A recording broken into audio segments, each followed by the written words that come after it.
Thank you. So how you doing?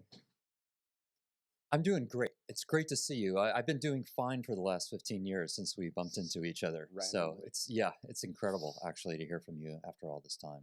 Yeah, well, I knew you were in. I just knew you were here, Hmm. and like, I kind of came up with this idea of doing this podcast Hmm. and wanting to connect with people, and it's a great way to like meet people who are in LA Yeah, that's true. because you just get to chat, hang out. That's right. Yeah. Well, I'm not an enormous fan of social media, but I have to say in this case, it's actually been really nice because I've been following what you've been doing because we're connected on LinkedIn and probably somewhere else as well. So it's sort of allowed me, even though we haven't seen each other or talked to each other, just to get a sense of what you've been up to, which is a lot, It's been a lot, and since 2008. yeah, that's the beauty of social media, right? Is you can kind of stay connected with people without actually having to reach out Exactly. and make Right. much of an effort. Yeah, exactly. Right. But yeah, But seeing what, and I ride motorcycles also. And so, as does our mutual friend Nelson, who, we both have Ducatis. And so it's just sort of cool to see some of the details of that incredible adventure that you did. Because that's really like the first thing that I kind of noticed when you branched away from still photography and started going in this other, related but somewhat different direction. So absolutely. Yeah, it was there's some good stories behind that too, by the way. I imagine there are. Yeah. So, look, I mean, my audience doesn't know you, so I know you, not great, but we've met a few times at least once. But yeah, let's just get started. Where are you from? So I was born in New York City, and when I was a small kid, I moved to Dallas, Texas with my family, and that's where I grew up for the most part. I went to the University of Texas at Austin. I got a degree in government. And then sometime around when I was about 12 or 13 years old, I got interested in photography in my head. Dad was kind of a serious amateur photographer. So he had a good camera and he had a lot of photo books and magazines. And so just as a kid, just sort of pouring through the stacks of all the stuff that he had. That's really what sparked my interest in it. Yeah. So by the time I was in high school, I was doing sort of the usual thing of taking pictures for the yearbook.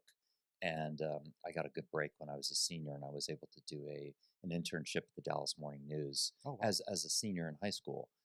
So I learned, I never took any formal photography classes, but I learned from the photographers at the paper. And then I went to UT, and that was very much, I just wanted to get through school as quickly as possible so I could become an actual professional. It's interesting, like think about how kids grow up now with no photography books and no Time magazine, no Nat Geo.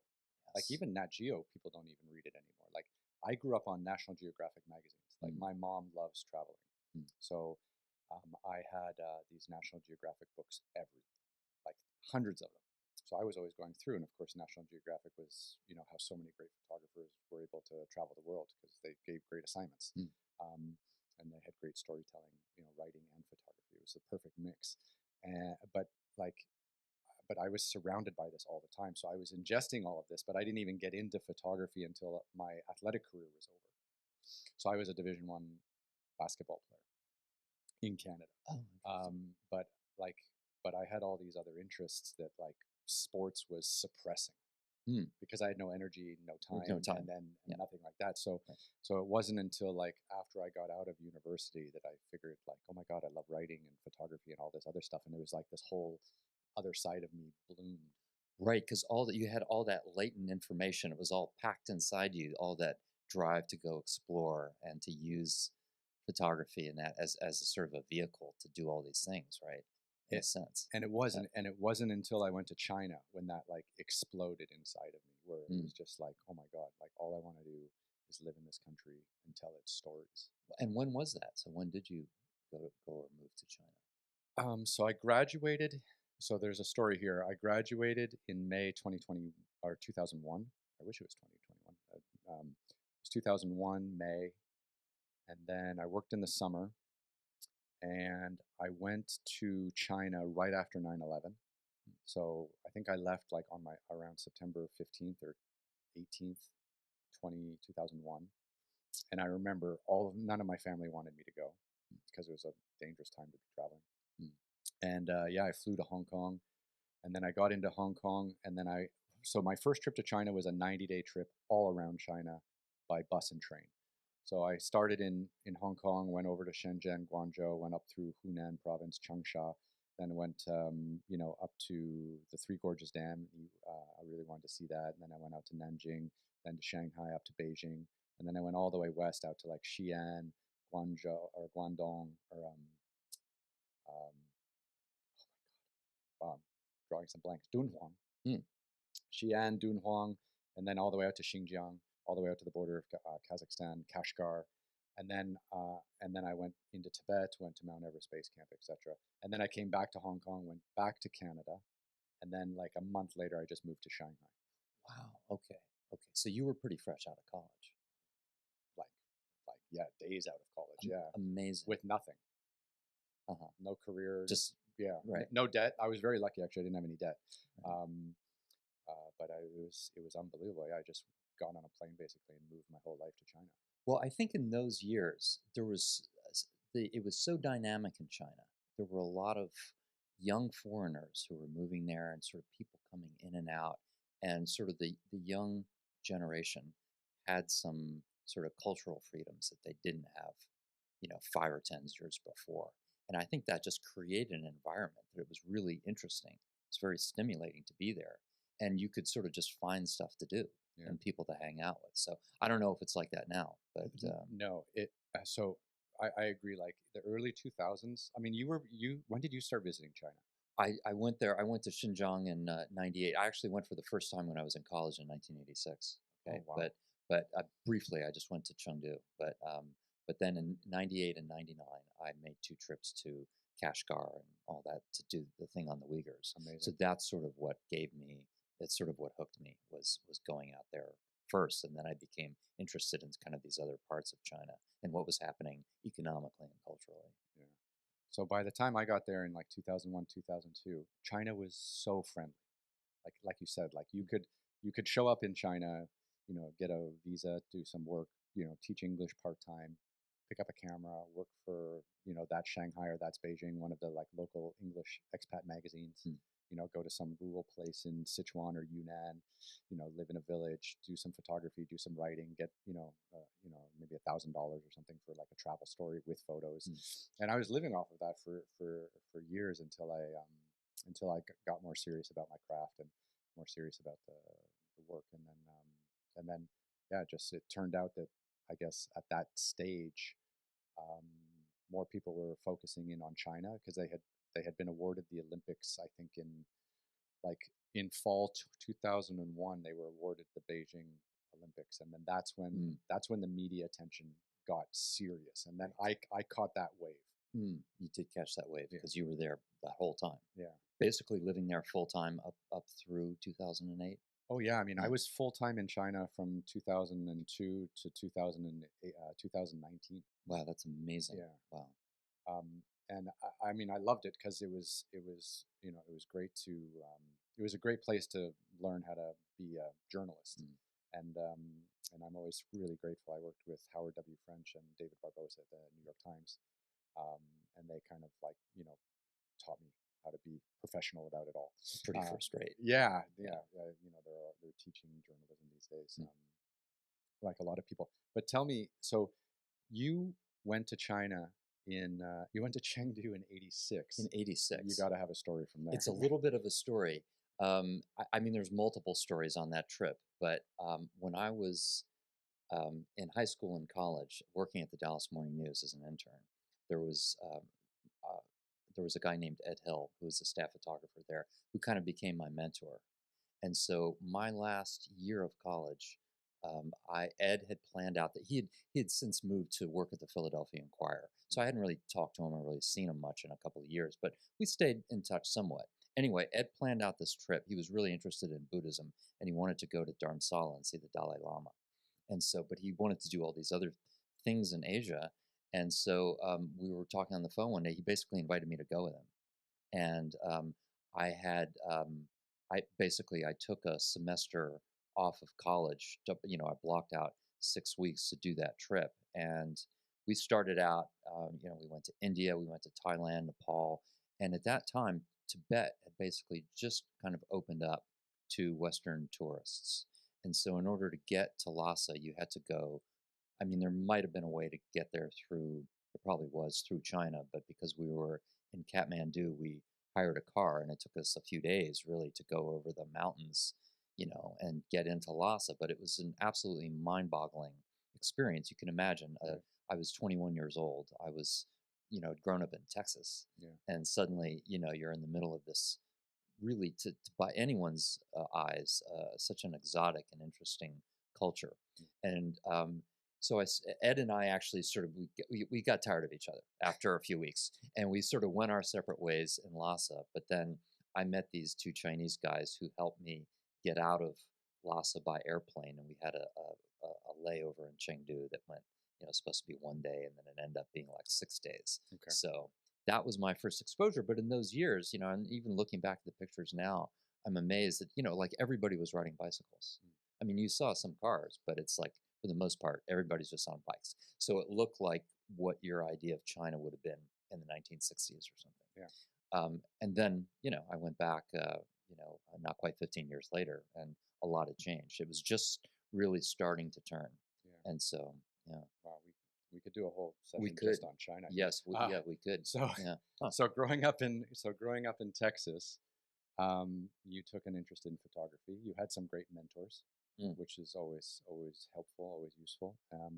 So what were some of your first assignments that you had, in Texas working or around the United States? What was kind of your interest early on? Well, it's funny because in high school football is such a big deal in Texas. I couldn't play it, but I love to go to the games, and so I really like doing sports photography. And so working at the paper, any newspaper photo job, I think, is one of the great sort of broad training grounds that you can get, because you end up doing such a variety of assignments. You're going to do sports, portraits, news assignments. But I like the stuff I liked doing the most was really going into situations that were very different from what I just was familiar with, and then just kind of like watching scenes unfold. Sure. Because so that sense of like being able to have an experience that I would not have been able to get had I not been a photographer or a journalist or had some reason to be there. And so sometimes it was news, sometimes there was like an interesting, feature stories that I was working on. So in college, I went to, I did a couple internships in Dallas, and then I went to the Des Moines Register and then a Chicago Tribune. So it gave me, before I graduated, so it gave me a chance to kind of like see some different parts of the country. And yeah, I mean, it's I don't know that there was a specific thing that just sort of grabbed me, but it was just the variety of experiences that you could have doing that job. Well, that's I mean, I tell people the same thing about my experience in China, because 1 week, like, I was a freelancer, but I pretty much worked exclusively for the New York Times, and but 1 week you'd be doing some story about pollution, and then the next week you'd be doing a travel story, in some part of Yunnan province that's spectacular and beautiful, and then the next week you'd be doing something on some corruption case, and you were just getting a chance to explore really just the whole country, and every kind of diverse photographic situation you could imagine. And then on top of that, I was doing a lot of corporate photography in China too, which was very popular for a lot of freelancers, because it helps make ends meet, and it's a good way to. Sometimes you can get a higher fee, right, for doing corporate work. And then, of course, you had the factories and all the export boom, and all the Western companies coming into China, so executives had to be photographed and all this kind of stuff. So I was just doing I a ton of different stuff on a weekly basis, and it was great training ground for that. Incredible training, and it's so exciting because, like, when this is the days before email, probably, when you were doing that, or it was new. But when that phone rang, you just had no idea what you were going to end up doing. Which is just, it's kind of brilliant. Right? I love, that's a great, you say when the phone rang, but for me it was always emails, because I was on the other side of the world. Oh, that's true. Okay. So I was like in Shanghai, I was 12 hours ahead of New York, 15 hours ahead of LA. So yeah, it's funny. You'd have these photo editors, they call you at like 10 a.m. and they'd expect it to be 10 a.m. in Shanghai, but it was 10 p.m. and I was trying to pick up my phone half asleep or something. Right. so you had a chance to document and photograph Middle America in a lot of ways in your early years. So That's true. That was my first exposure, and that ended up, we'll talk about my book and photo project a little later. But yeah, first exposure to sort of that part of the country, actually. Central time zone, same time zone, but very different culturally than Texas. So I bet. Yeah. And so it's funny because I met you in China when we were both working on the same story in China. We'll talk about that a little bit more later. We were both covering the same natural disaster, which was terrible. But so when did you get involved in traveling? Because I very much used my photography as a reason to travel and kind of explore the world, right? Like, I would say, like, I believe if I had stayed in Canada after university, I never would have gotten into the creative arts because I feel like that part of me wouldn't have, blossomed the way I would have thought it would. And I think traveling and getting into China when I did really like helped me hone my idea of like what storytelling would be as a traveler.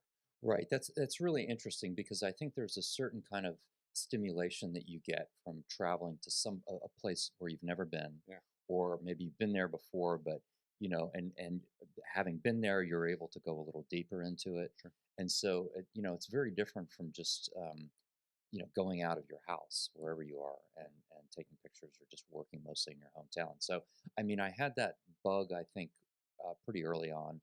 My parents like to travel a lot, so I was lucky when I was a kid. We traveled, and I went to Europe. I'd never been to other parts of the world before, but I got lucky in the early '90s. I started as a newspaper photographer here in LA, but then as I transitioned to magazine work, after a couple of years of shooting for like Time Magazine and Forbes and Fortune and stuff like that, I was able to get a contract with U.S. News and World Report magazine, which was then a weekly news mag, and there were 3 in the U.S. So it was Time, Newsweek, and U.S. News was sort of the smaller, scrappy underdog, But they did commit to doing stories all over the world. They didn't have a huge budget, but they didn't have that many photographers either on contract. Yeah. So I was able to do a lot of traveling for them and kind of do a mixture of assignments for them, and then occasionally personal projects like doing the Uyghurs. Yeah. That's when I had that, at the time, that magazine contract. So it allowed me to take off, 3 weeks without having to worry about, recouping the money either ever or right away or whatever, and do my own project. It's amazing. I mean, like, I can't imagine how hard it is for a young photographer to come up like today, because the only outlet you have is to put your photos on Instagram or another social media platform, right? Which can get you a lot of notoriety. I mean, there's a lot of there's a lot of great stuff on Instagram. There's a lot of great photographers on Instagram, but I don't think it's like they're never going to see their work kind of like in print, the way we did, where we actually had the chance to like open up a magazine and see all of our stuff, in it. I mean, people don't even have magazines anymore. It's crazy. Everything's changing too fast. I agree. I mean, there's some great upsides to Instagram and the digital sort of universe and all that for photographers and everybody else, but there are some downsides to it. And we could talk for another 18 hours about that, but there's plenty of other more fun stuff to talk about. So absolutely. So okay, so you're traveling all over the world with U.S. News and World Report, is what it was called. And then somehow in 2008, we bump into each other in Sichuan province in May. Yeah. Yeah. So I was living in LA up until 2008, and I mean, I don't remember exactly what my thinking was at the time, but I just wanted to change, and I just kind of wanted to move out of town for a while, and because I had been to China many times, like after that Uyghur trip, I had been back a few times, both on assignment for U.S. News, and sometimes I would combine a U.S. News assignment with doing a personal project. So I was there, for example, I think the time that I most spent in Beijing was in '99, the 50th anniversary of the founding of the People's Republic, which was really interesting. It was an incredible parade and just a cool time to be there. So in '08, because the Olympics were there, I thought, wow, this would be great to just spend 6 months living in Beijing and sort of see what was happening in town, and I thought it would be some interesting work to do. Um, but yeah, about a few weeks, I think less than a month after I got there, that earthquake happened in Sichuan province. Yeah. Yeah, so I was in Beijing when the earthquake happened, and it took me maybe a day or so to get down there. And then even once, I mean, so you probably flew to Chengdu, which is, I think that's No, I think so. I flew Chengdu. They closed Chengdu Airport. Do you remember? at some point, but They at some point they opened it up because that's how I got there. they did. Yeah. I Well, think I think. I flew from Shanghai to Chongqing, and then Mm, had a driver pick me up and drive me to Chengdu. And I remember my first night in Chengdu. I met my fixer, who I had used quite a bit there, a local Chinese producer who helped me kind of get into places. And I remember I was staying at the Holiday Inn at the Chengdu airport, and the quality of the building of the Holiday Inn at the Chengdu airport wasn't that high. So um, I remember that night there were a few tremors, aftershocks, and we had to evacuate the entire hotel. wow. Yeah, Yeah. and then like we were just sitting in the parking lot, like waiting to see like when people would. And then after that, I moved to the Shangri-La in central Chengdu because it was a properly built building, Yeah. and they didn't kick you out at 3 in the morning because there were some tremors. But I remember being up on like the 35th floor of that hotel. And of course, all the journalists were there, Mm, and we were all just waking up in the morning, driving out mm, to places like Beichuan, where I met you, mm. coming back and then filing and then editing and then going back out the next day. That was rough. Yeah, it was. I mean, it's like it's one of those things. You're so keyed in to try to get to the right place and do the story, and then you're staying at a hotel, and suddenly your plans get derailed because of the earthquake, and you yourself sort of get caught up in that situation. Yeah. I mean, for me, it was especially difficult because I had just gotten to China basically, and I didn't have that many contacts. So I had some friends who I'd met from previous years who were Chinese, and so I had a Chinese cell phone, with me, and I would, but I don't speak Mandarin, Sure. and so I was, calling my friends all the time to try to help translate with a driver, or somebody who could, get me places, and so um, I think it was about maybe 4 or 5 days after the earthquake before I was able to get to Beichuan, and that was yeah, and it was hard to get there, Yeah, it was. It right? You had wasn't to take easy. a car, and then I remember having at some point, whatever, Beichuan is sort of like in the mountains, and kind of like at the foothills of those mountains.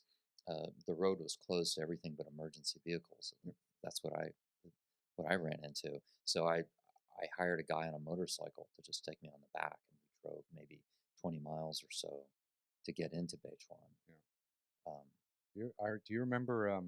I remember the mood. I was there for about. I got there about 48 hours after the quake, and then I was there for about 2 weeks, doing various stories for various publications. But the one thing that I remember most about the Sichuan earthquake, and this is the May 2008, right before the Summer Olympics in Beijing, massive earthquake in Sichuan province. Officially, like 88,000 people died, but we both know there was way more. Like entire towns were destroyed and no one survived. It was terrible. But the thing that I remember the most is how the mood of the government changed yes. about halfway through my 2 weeks. So the first week I was there, and this is pretty common. Like when you're in a disaster area as a journalist, like the first week it was all outpouring of support and help and let's get the survivors to hospital, let's clear the highways, let's save as many people as we can, right? And you were there photographing and I was there photographing and every major news outlet in the world was there. And then the second week it went from now there was no one left to save because people had passed on and died in the disaster. And then we started looking at other stories. And then we got into the fact that all the schools collapsed, and the schools were built very poorly, right? Not at the same quality as housing or other buildings, and a disproportionate number of schools had collapsed during the earthquake. And then, of course, most families in China at that time were single family home or single child homes. That's right. So their only children would have died in the school collapse. And then I started getting into that story with some of the magazines that I was with.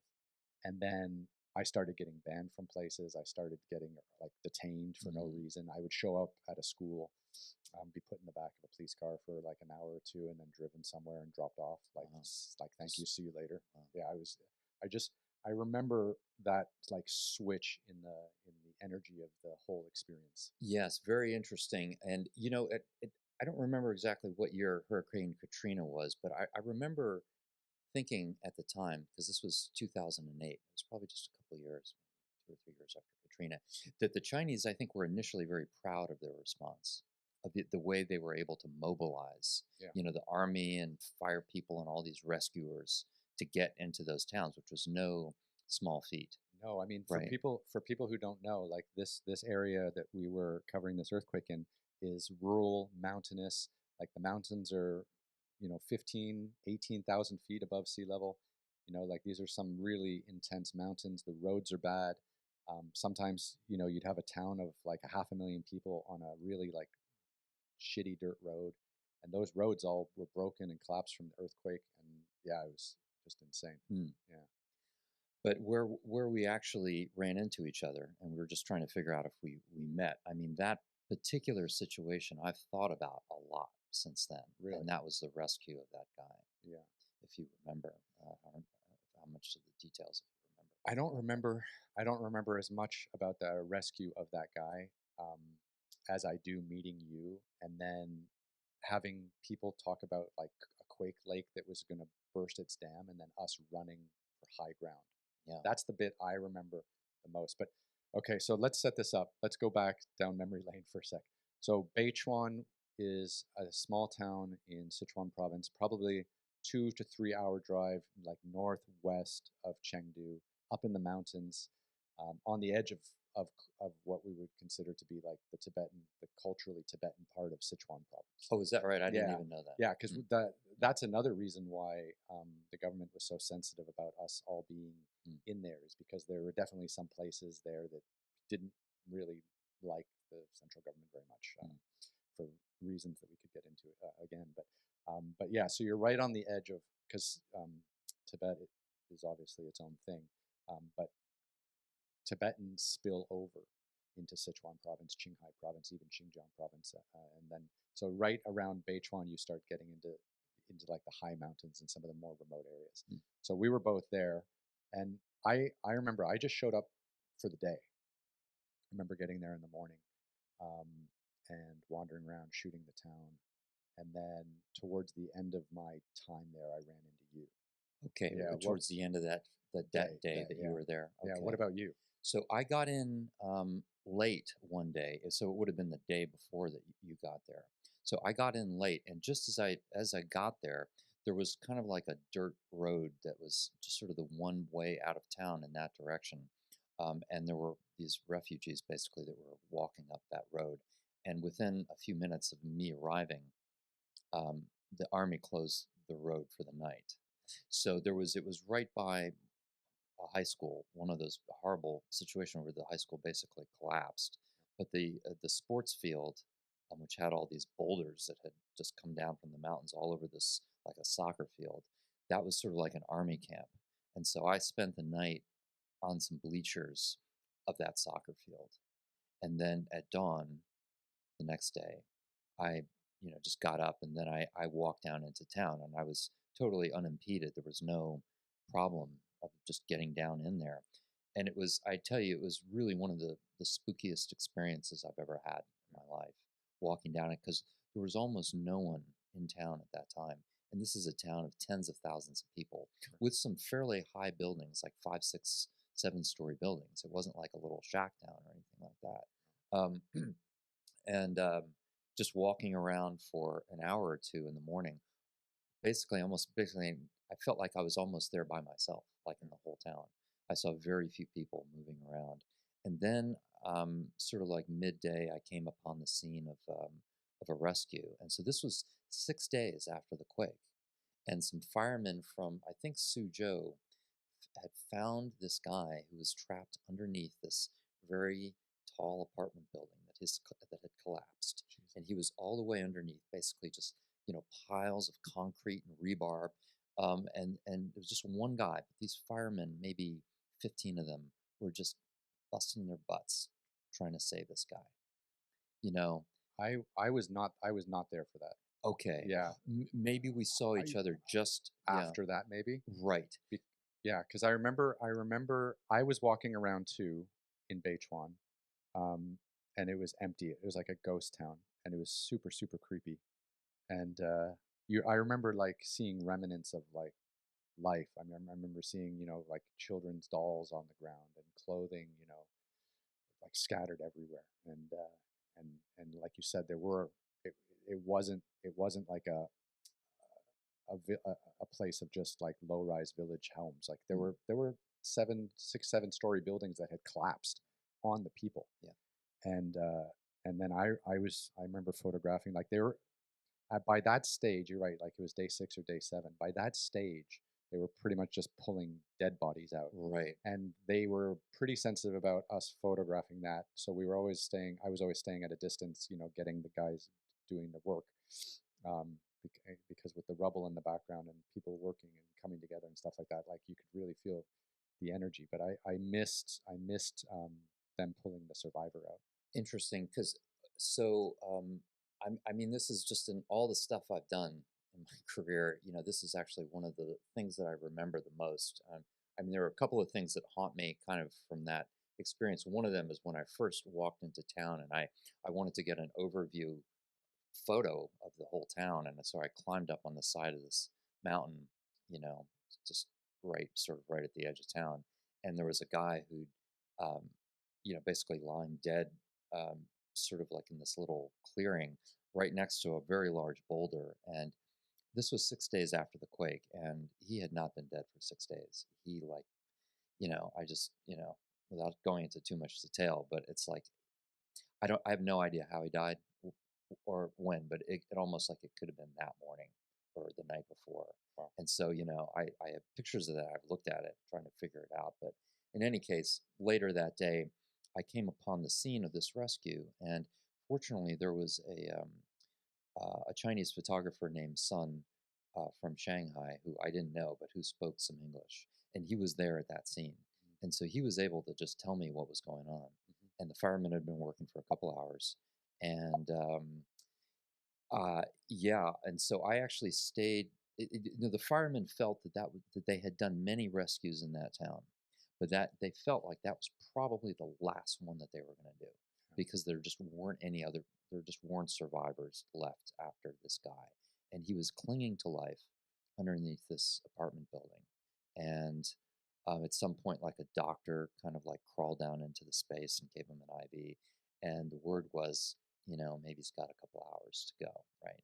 So you better hurry up and get him out. And they did. They got him out, and they put him on a stretcher with the IV, and they started, maybe 6 firemen. They started carrying him across all this rubble, very precariously, right? And that's when you and I ran into each other. Yeah. And it was right at that moment that this warning went out. Yes. That people thought that a dam had broken and the whole town was going to get flooded. Right. And we were down there basically at water level. So, Yeah. Yeah. Yeah. I mean, it's horrific because I never wanted to be a war photographer. I have great respect for people who dedicate themselves to doing that, but like going to Afghanistan or Iraq was never my thing. Um, and I just remember like being in Sichuan and feeling like it's a war zone. And you just couldn't, like, you had to be so careful about where you were walking. You had to be so careful about what you were stepping on, who you were talking to, who you weren't talking to. And then I remember, yeah, running into you, and you're like, "Oh, I'm from LA, just in China for a few months." And I think we just briefly like exchanged numbers or emails, or you had a card or something. And then like within minutes of that, everyone was like, "Get to higher ground, get to higher ground." Like Now, because Yeah. they had these, for people who don't know, they had these so when the earthquake happened, it broke apart the shoulders of some of the mountains, and the rocks had come down into the valleys and blocked the rivers, and this was like the second phase of the disaster. right? The first phase was the earthquake. The second phase was the quake lakes. So up in Sichuan, where you were up in the mountains, they had done all these aerials, and I think you were watching the same news as I was, and there were all these massive lakes built up behind all this rubble that had come off the mountains, and Sichuan was like surrounded by several of these lakes. And I remember like people were saying, get out, run, like get to higher ground, like one of the quake lakes is going to bust. Yeah, and it wasn't an option. Everybody was ordered to get out, Yeah. including the firemen who were carrying this guy, and there were a handful of journalists, not very many, probably less than 5, but yeah, and we all, I mean, my recollection is that it took about 20 or 30 minutes to sort of like hike out of there. But I remember thinking, and I was talking to Sun, the Chinese photographer, about this, who'd sort of been at the rescue from the beginning, is that if that warning had come 5 minutes before, that guy would not have been rescued, because the team would have been ordered to get out, right, and he would not have made it that night. No. So we weren't allowed back in. I did go back the next day. Okay. So yeah, I've always wondered what how that guy's doing, and if he made it. It looked tough. But, it's so hard to follow up on staying connected with people after a natural disaster like that, because there was a mother that I was photographing who lost her child in one of the school collapses, and I got her phone number and I tried to stay in touch with her, but and I had photographed her, and then I got into trouble with photographing her, and then I called her, or I had my fixer call her like a couple hours later to see if I could go back, because I wanted to go to her home and maybe find a photograph of her and her son or something like that, so I could try to make a bigger story out of it, because this was just as like everyone was figuring out like, oh, why did all the schools collapse? And then her phone stopped working, so someone got to her, and like, because there's all these minders and people that's their whole job is to keep people away from us. Right, exactly. Once the story changed, like you said, I remember that. Yeah, that was terrifying. I remember going back to Chengdu that night. So the thing I remember most about you is you had this big backpack on. You had all your stuff with you. Yeah. And you were staying out there overnight photographing. You had your tent, I guess, and a backpack or a sleeping bag, and Beichuan was up high too, so it would have been cold. And I remember seeing you, and then we just ran for it. And then I think I offered you a lift because I was going back to Chengdu, and you were like, "No, I'm staying." And then that was it, like just 2 boats passing in the night. Incredible. Yeah. And here we are, 15 years later, and sitting in your studio in LA. Yeah. Yeah. So what have you been up to since we saw each other last in China? Oh, not much. I would say after China, so I left shortly after the Olympics were over, and then I moved to San Francisco Bay Area and lived there for a decade. And I was just basically working as a freelance photographer, doing a variety of things, some news, portraits, feature stories, sort of the usual kind of stuff. But I've always been very interested in politics, and I was a government major actually at UT Austin. That's right. And so when the 2016 election rolled around and I saw what was happening with Trump's popularity, it just sort of blew my mind of like how this guy could possibly be likely to get the GOP nomination. Sure. And so that was 2016, and then that started an adventure that lasted 4 years and ended up me moving to Washington D.C. for the 4 years Trump was president, and then being at the Capitol on January 6th. Oh. And so that was sort of the natural conclusion to that whole arc of events. So as a photographer who had been traveling the world, I always feel like, correct me if I'm wrong, I always feel like that is a maturity level that photographers have to get to, where we start to look at our immediate surroundings the same way we looked at foreign countries. And I think it always took me a long time to get there. But it's funny because you were traveling the world on all these assignments, and then all of a sudden you came back and found something local that you were passionate about and attacked it with the same vigor visually and creatively that you did on all of your international assignments for so many years. And there's this Magnum photographer. He's Canadian. Larry Toll, who did the Mennonites thing. and it was all just people who lived in his like surroundings in like rural Manitoba and central Canada. And I always found like people who can photograph their neighbors, people who can photograph the people in their community, like with that same passion and intensity that they do, like going on far-flung international assignments. That stuff always, spoke to me so strongly. Yeah, I'm really impressed by that too, and I can't say that I'm able to do that like a lot of other photographers do. I think you've done it. I think you've. I mean, hold on. Let's go to the wide camera here. Hold on, number 4, cut. Let's look at this. This is your book, Brink. You brought me a copy of it. We'll get into some of the photos, but this is all shot on U.S. soil. Yes, that's right. There you Yeah, go, everything's shot on U.S. soil. Yeah, for better or for worse. No, that's right. I mean, I think that in those years, like before I met you, sort of like in the 2000s, and America was at war in Iraq and Afghanistan. I did do some of that stuff for U.S. News. Wasn't a specialty, but I made a lot of trips to the region, to the Middle East, and so I think that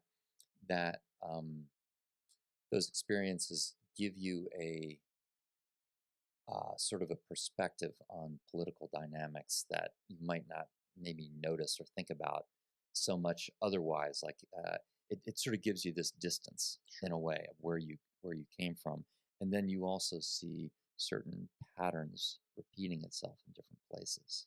Internationally. So before we get to 2016 and before we get to the Trump election and your book Brink, which we'll talk about, take me back. Like, so you're doing U.S. News and World Report. You're in Iraq. You're in Afghanistan. You're photographing in these areas. Like, what was that like professionally, as in being in that environment? Well, it was sometimes it was kind of scary, and I mean, I think when I first started as a photographer, I had I was interested in war photography, just seeing the pictures, just because they were so dramatic, and I thought, the idea of going and capturing those things in those kinds of places was just very compelling. But when I actually got there and saw some of that stuff firsthand, I realized I'm really not wired just to specialize in this. Yeah. So, I did cover the Iraq invasion. I was not embedded during that time, but I mean, I'm fortunate in that I did go back a few times, and some of the times I was embedded with the U.S. military, and other times I wasn't. I was just staying in a hotel, and I'd go out in a car with a driver, sometimes working with a writer, and yeah. So it gives you such a wide variety of perspectives, and then I think the things that you see and you experience when you're doing that. You see certain commonalities in human behavior, and you don't think of it like, oh, this is a foreign place and this is wildly different from the United States. I mean, of course it is in a lot of ways, but when you see common human experiences, I think and you get used to being in those foreign environments.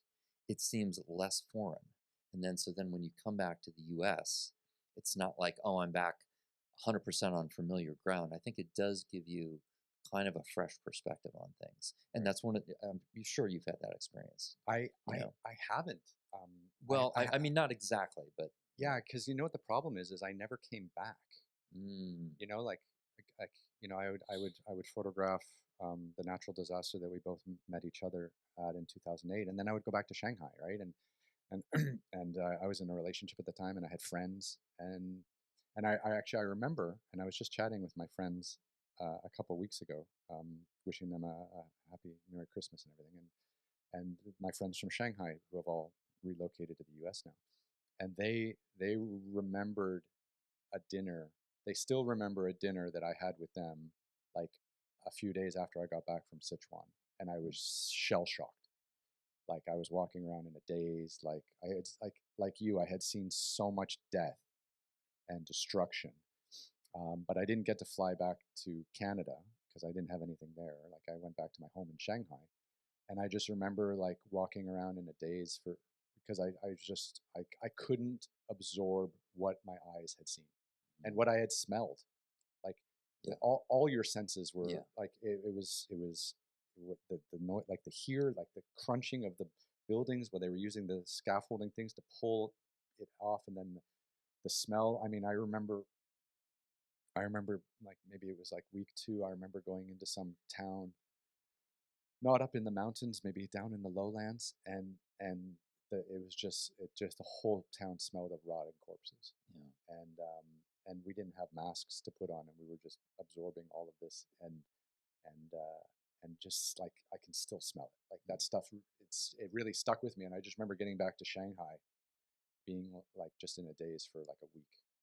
Yeah, I was in I was in a daze too, and I think that that was maybe the second worst natural disaster that I'd um, been to. The first was the Asian tsunami. I think it was 2004 or 5. It was like right at the end of the year, and I went to Indonesia and Banda Aceh, and that was just in terms of just the scale of it was just You were, the worst thing I've ever seen.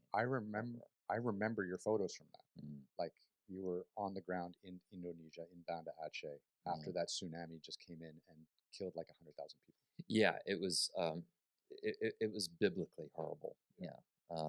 So I think that you know it, because I had an experience like that going to Beichuan, I was able to function, right, as I'm sure you were too, because you click into professional mode, You do. right? You have to, Yeah. because otherwise you're just wasting people's time. You're either there for a reason or you should just leave. And so you were working and had stuff to do, and so Which is nice because it kind of takes your mind off of the horrific things you're seeing.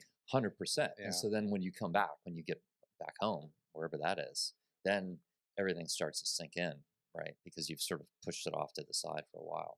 And so, yeah, so, I think cumulatively, all those experiences, it adds up, but it informs the way you think about things. And sometimes that's not great, but other times it can be useful. So, particularly when you're talking about political situations and, sometimes political violence or whatever, it helps you, I think, put things into context. And so we're sitting here on January 5th, 2024, just one day shy of the 3rd-year anniversary. And it's like, of J6. And it's sort of like, I see that in a certain way. I think in part because of my experiences seeing other things. Yeah. So let's take it back. So you're traveling the world. You've seen wars, natural disasters. You've done great documentary photography. Do you prefer to be called a photojournalist or a documentary photographer? What's your Usually photojournalist, but you can just call me a photographer. That's fine too. Yeah, it's easy, right? Sometimes we take family photos. Yeah, or just call me David. Just call me David. So what was the conscious moment where you're like, okay, I'm gonna fully focus on this story? Because a lot of people maybe listening, um, they have different lives than you and I do. Like when you and I commit to telling a story multi-year, it's a big deal, and there really does have to be a fire inside you to maintain the consistency and the intensity to keep wanting to go out day after day after day in the rain, in the cold, in the snow to tell a specific story. And I always remember in my early years as a photographer, I loved doing 3 different stories about 3 totally different genres of photography a week. Because like you with the newspapers early on, you got to try a lot of things. But then when you start to mature, I think we start to commit ourselves to book projects and things like that. And that commitment to do a multi-year project is huge. So what was the thinking behind being like, this is going to be what I do for the next 4 years? Yeah, it happened a little bit gradually. So if you remember, so say the spring and the summer of 2016, you had maybe 10 GOP candidates vying for the nomination, and there were some pretty experienced names in there in that group of people. Jeb Bush, Yeah, the absolutely. governor of Florida. Yeah, who was sort of he was kind of an insider favorite in a way, right? Yeah, for sure. And so but then you had Donald Trump, a guy who was a sort of questionable real estate mogul, reality TV show guy. And actually, I'll just mention that I saw Donald Trump for the first time in about a week or two after September 11th, 2001, and I was because I was actually in your home country on September 11th, so I was flying from Europe to New York City when the attack happened Through Toronto. No, I was going from Barcelona to New York, and my plane got diverted to Newfoundland, to St. John's, Newfoundland. Right. So your countrymen took care of me Oh. for 6 days, and I really appreciate it. I'll talk to them about that. I'll make sure Make sure sure that they- never happens again. Yeah. No, that was great. I mean, uh, anyway, uh,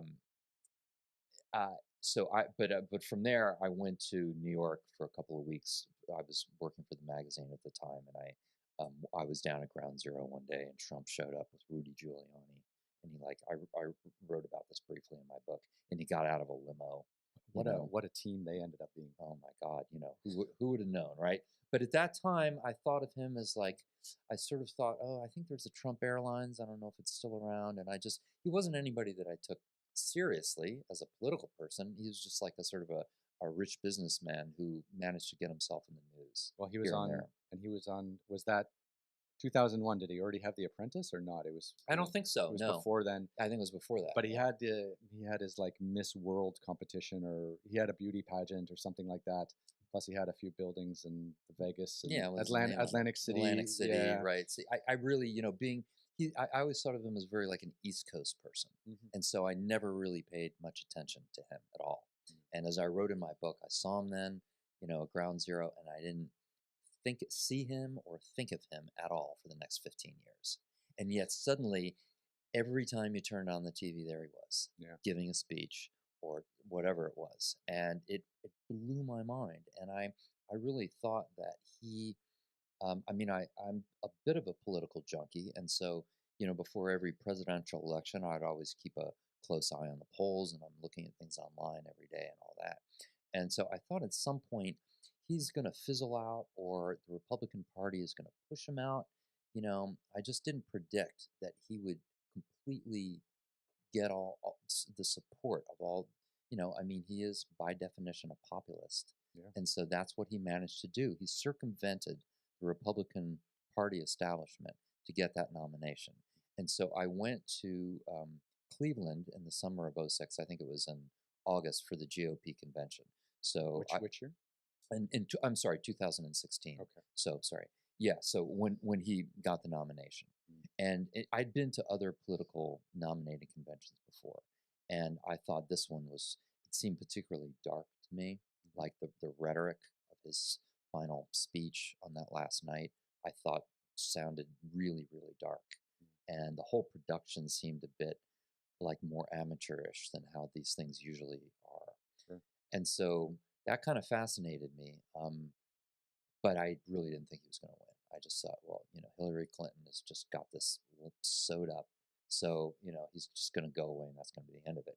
But, he sort of stayed close enough in the polls that 6 weeks or so before the election, I decided to go out to the Midwest to photograph, kind of going to his rallies and to Clinton rallies, because these are the swing states in the United States, those of you who live somewhere else. Probably most people who are watching this right now. There are only just the weird way the U.S. presidential electoral system works. Everything is divided by state, and so there's only about 5 or 6 states, because most states are already it's not close. So a few states where it is close, those are the states that determine the election, and those are usually most of them are in the upper Midwest. So we're talking like Michigan, Indiana, Iowa. Iowa's big, right? Yeah, Michigan, Iowa. Right. We should know more. Yeah, Ohio, Wisconsin, and Ohio. Yeah. Ohio's pretty solidly left these days. But anyway, I went out to all those places because I just really didn't know that part of the country, and I knew he had a lot of support there from kind of like working class whites. And I thought, what's up with that? Why are those people interested in a rich guy from New York City? I just couldn't figure it out. But I thought it'd be kind of cool to hang out and sort of just try to get a sense of it, and to go to the rallies and do it, also in a professional way, so that I could work and photograph the rallies and get the pictures out to my agency. So that's what I did. And then I was there when the election happened. I can't remember what city I was in, but I was in New York. You were in November 2016. Okay. Yeah, I remember that very, very clear. I was with my friend Ryan, and obviously I'm not an American citizen. So I went to his voting designated voting area, which was a school, and they had the gymnasium, and they had all the voting machines set up, and I went with him. Hmm. He voted, and then we went down to somewhere in Midtown, and we had a bunch of beers, and then we called it, we said goodnight, and I remember it was like 10:30, and it hadn't been called yet. Right. And I woke up, and I went to bed, and I woke up the next morning, and Trump was president. Yeah. I mean, it was a mind-blowing shock because I mean the polls had Clinton ahead. By miles. And so there was one of these sort of, this guy was actually I don't even want to say his name because he's since probably, he's like a recluse after this happened, but he was a neuroscientist at Princeton University, and he was an amateur political sort of statistician. Okay. And so he put odds on the race, and this guy's like, he's a PhD, and you're like, okay, this guy knows what he's talking about, right? And he had Hillary Clinton at 99% chance to win. So 99% That's chance. incredible. So going into it, this was the thinking. And I at the time I thought, okay, well, this Midwestern adventure has been kind of interesting, but it's not going to lead to anything, right? But then Trump won. Right. So then that changed your entire perspective of where you were headed, because Totally. it turned out, it started as just like a news assignment of, here's this buffoon. Yeah. Like, trying to get into politics, a place that he doesn't deserve to be, or doesn't have any tradition in. And then all of a sudden he won, and then you were just like, what, I'm going to keep shooting this, like, and see where this takes us. Yeah, kind of. And I don't know if we have any of these pictures queued up, because I think the first 10 or so it kind of starts out with that pre-election period. Yeah, sure. Do you want to keep rolling now? Yeah, of course. We don't stop. We don't stop here on the show. We just keep going. Okay, so what do we got? Let me just. So I got to go to that one, and then I got to click it, and then I got to break it up. And there you go. Yeah. So I took that picture in California. So I think that might have been the first or second Trump rally that I went to, and this was in the summer. This is probably even before he got the nomination. Right. And then, you can sort of click through. Start clicking through. Yeah. So then when Trump won, I mean, it was, this is in, I think it's in Wisconsin, I believe. Yeah. So, it was interesting to me that rural America was interested, like wanted this guy to be president. I mean, he seemed like such a New York person. It was just very surprising. It's I'm just trying to find a better way to cycle through your photos here. But okay, so I mean, what did you feel personally when Trump won? I think that could be quite well. I was super disheartened, because I thought, I mean, it was pretty clear that he obviously had no experience in government, and it seemed like he didn't really have any interest in government either. It just, the whole thing just, to me, seemed like it was it was almost like a vanity project, or some kind of a vehicle for him to sort of get publicity for his brand.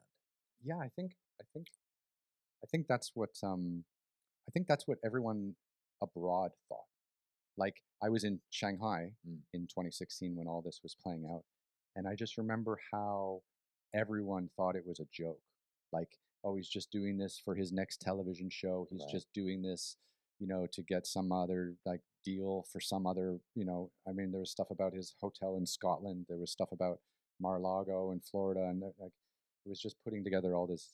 Like, everyone just thought it was like a joke just for business, because he's run for president before and dropped out right away. Do you remember? Like, just to do it as almost like a publicity stunt to make that announcement.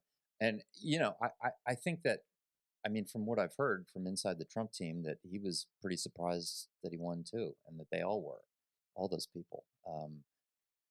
So, as someone who, I believe in, a strong functioning government. I think it's important to society. Yeah. And I'm not a cynic about that sort of stuff. I think that, government, it's not everything it does works out, but it plays a pretty damn important role in society, and you want to have competent people running it, especially at the very top. Yeah. And or someone who's at least interested in it, right? So Yes. they have at least they have that as a start. All right, let's get back yeah, in. Let's get sure. back into your Yeah. photos here. So we've Mhm. got. I found a better way to scroll through them. Great. And so we've got Trump and Pence, of course, his running mate.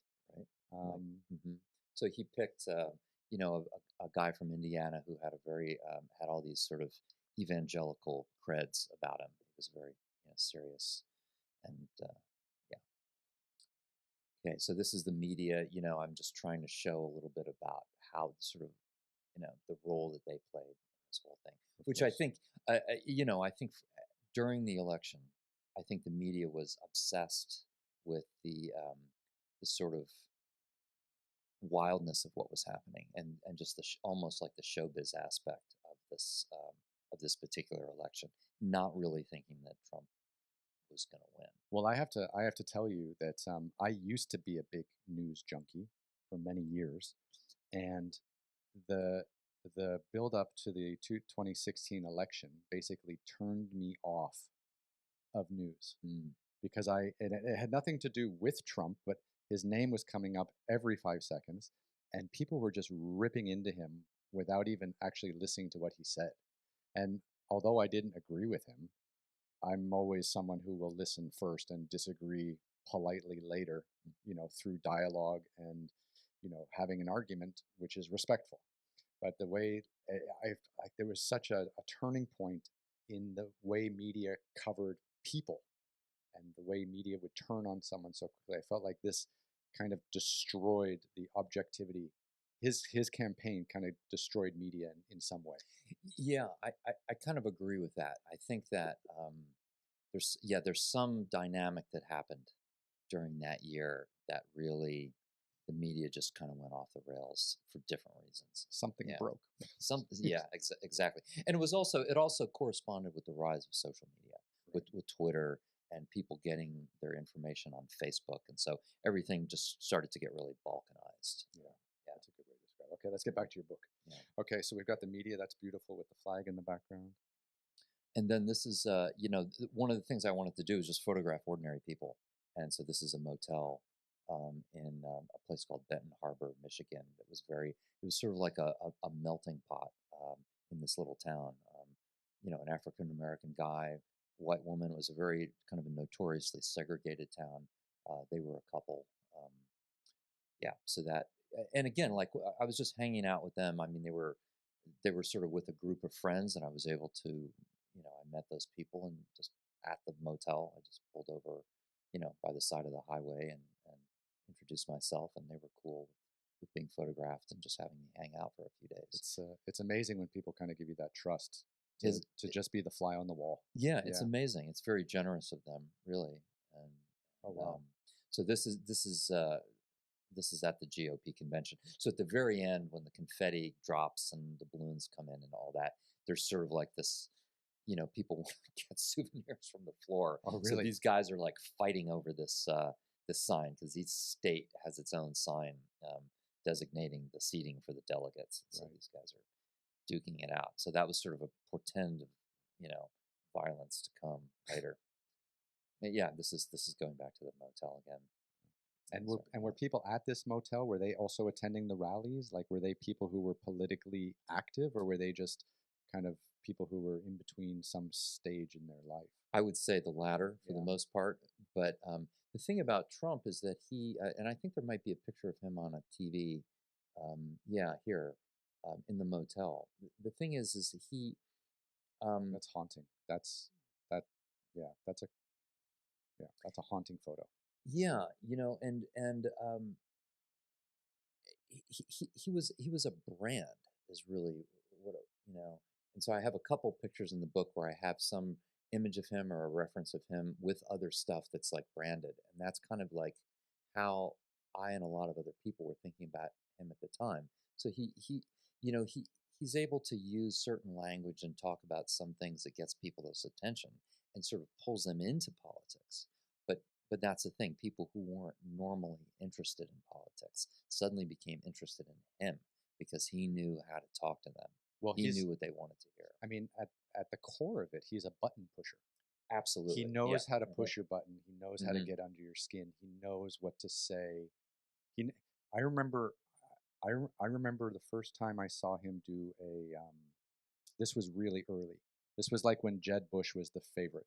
I remember him doing one of these debates, and I remember him just picking on all of the other candidates, like sleepy this guy, fat this guy, lazy this guy, and he was just a bully. Yeah. But the audience loved it. Yes, exactly. And I just remember watching the highlights of a debate, and I'm just like, no one is mean enough to compete against him. He's gonna win the presidency on just making other people look stupid by being mean. Yeah, I think that's right. No one was willing to kind of like sink to his level. Sink I mean, to they his probably level. could have been, but he that's just what he did, and I think he, his a lot of his career as a whatever you want to call it developer was built around him intimidating people in different ways. Yeah. So that really revealed itself during that campaign. And don't forget too, he had practice. I think he was at The Apprentice for like 10 years. He had that show, Right. and he was paid to be an entertainer, to be mean to people. Yes, and to pick on people. That's right. Like, hey, you did that photocopy bad. You're a terrible assistant. Hey, you booked that meeting at the wrong time. You're an idiot. Like this was already like we had already had this in our psyche that he was this person, and then he's running for the highest office in the land. Yeah, and then he wins. Right. Okay, let's get back to the photos here. What do we got? Okay. Okay. Yeah, so this is at one of his rallies, Make America Great Again. This was outside of a Hillary Clinton rally that she was not at. Bill Clinton was there. I think this is in Akron, Ohio. So this is a very like working class, very blue collar, kind of tough on its luck sort of a place. Auto industry was probably thriving in the 1950s. Everybody was doing great there 40, 50 years ago. More than now, not so much. So, and then he becomes president. Now we're going to get into the section from Washington, D.C. So basically what happened was I thought, that him being president is going to be a unique time in American history. I mean, I just didn't know how it was going to play out, but I did not expect that I actually didn't think that he was going to stay president for 4 years. I thought he really doesn't know what he's doing. He's going to get tired of it. He's going to quit, or he's going to get impeached or something like that, or his own party is going to force him out for being incompetent or something. I mean, I just thought of all the possible scenarios, and I thought, well, whatever happens, it's going to be wild. And just that's true. That's true. Yeah. Just it's look. It's gonna be a show. It's going to be a show. Yeah. And so just having been kind of a political junkie and really interested in historical photography, and like I was a little kid, like when Nixon resigned. Okay, and I think it was 1974. And so, but I remember watching some of that stuff on TV. And the pictures from that period I find very interesting and compelling because it's recent history. It occurred during my lifetime, and I just thought, well, what a great time to go to Washington and to try to capture some of this stuff. So as a photojournalist, I had kind of covered public policy in a sense, or I should say the results of public policy my entire career. Whether it's conflict or some healthcare story or something like that. A lot of it's just based on what happens in government, but I had never actually worked in Washington, D.C. before.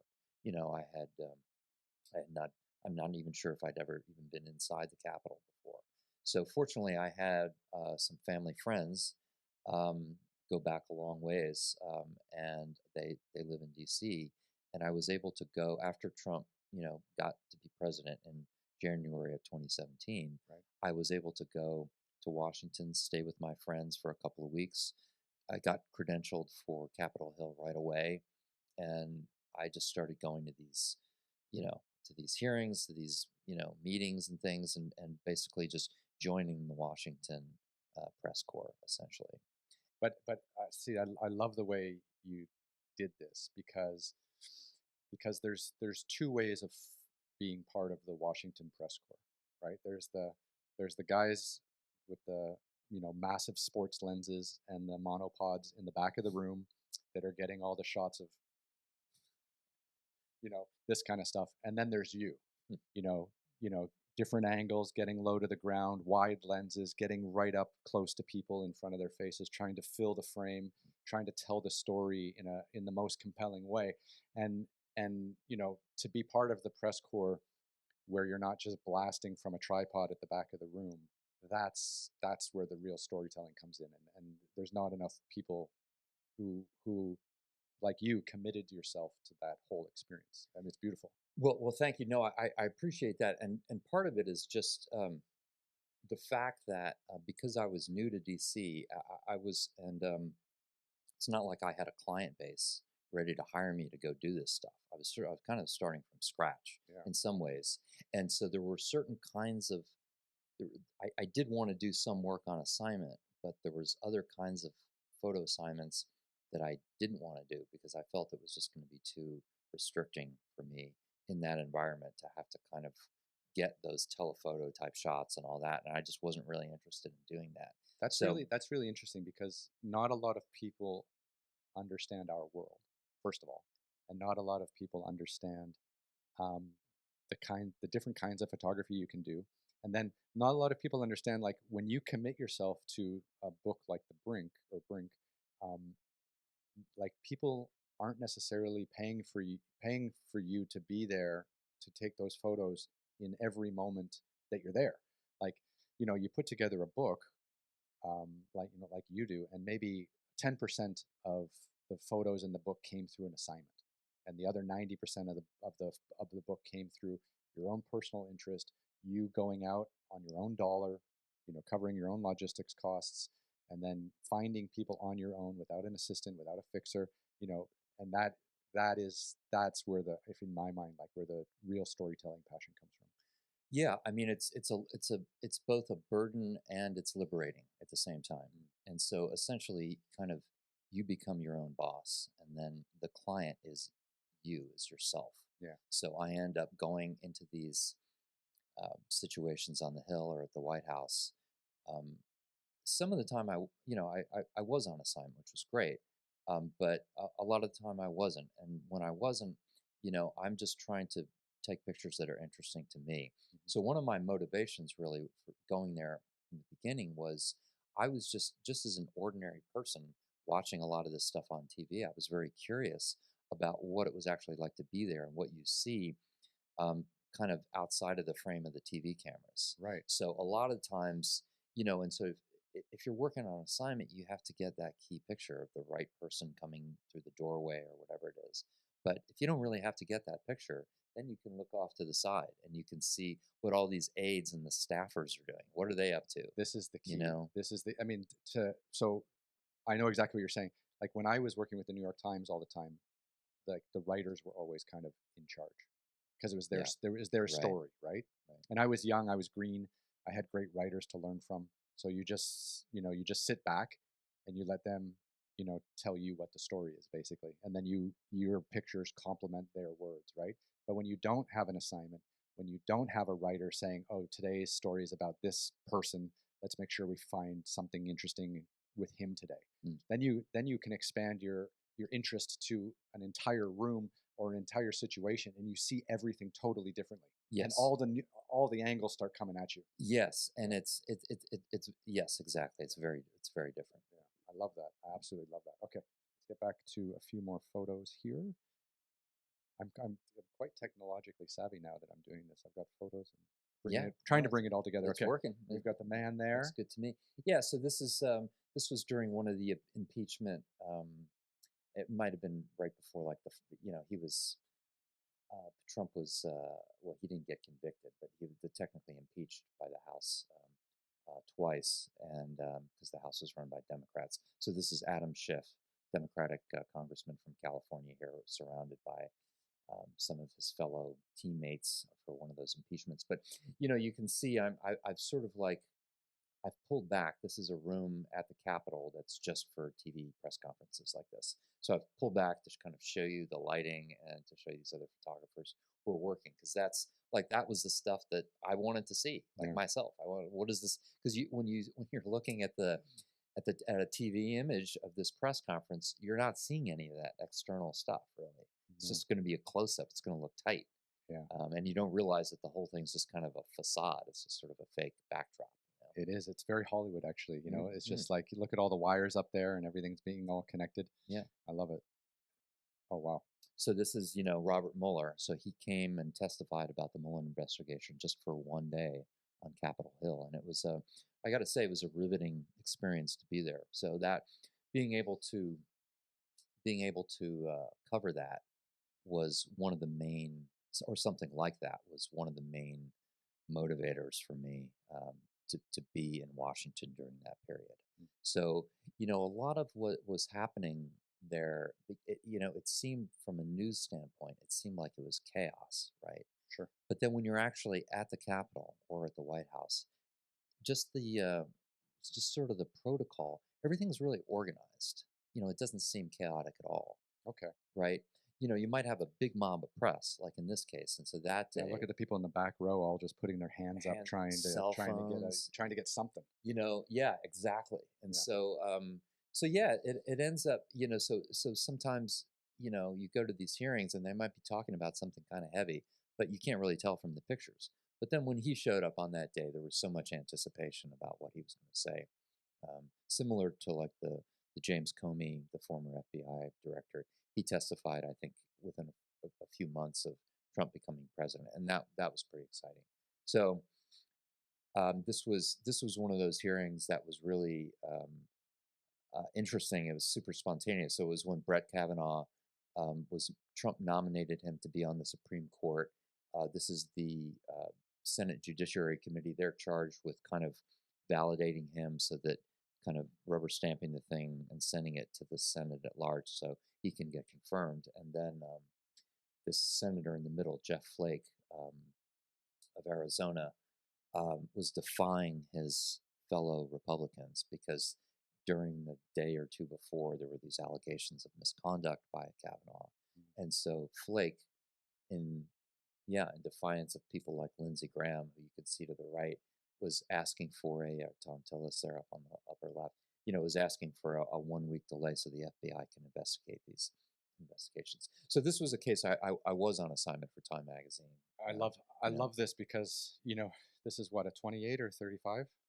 It's a 40, actually. Is it? Okay. It's a 40. Odd lens. You caught the odd lens. Yeah. But like, I love the fact that you were probably standing there for a couple minutes, waiting for, all of these characters to come into frame in a way that would make, that would fill what you're looking at in your lens. Like, that's what I love about photography, is because I look at that photo and I'm like, you are a patient man.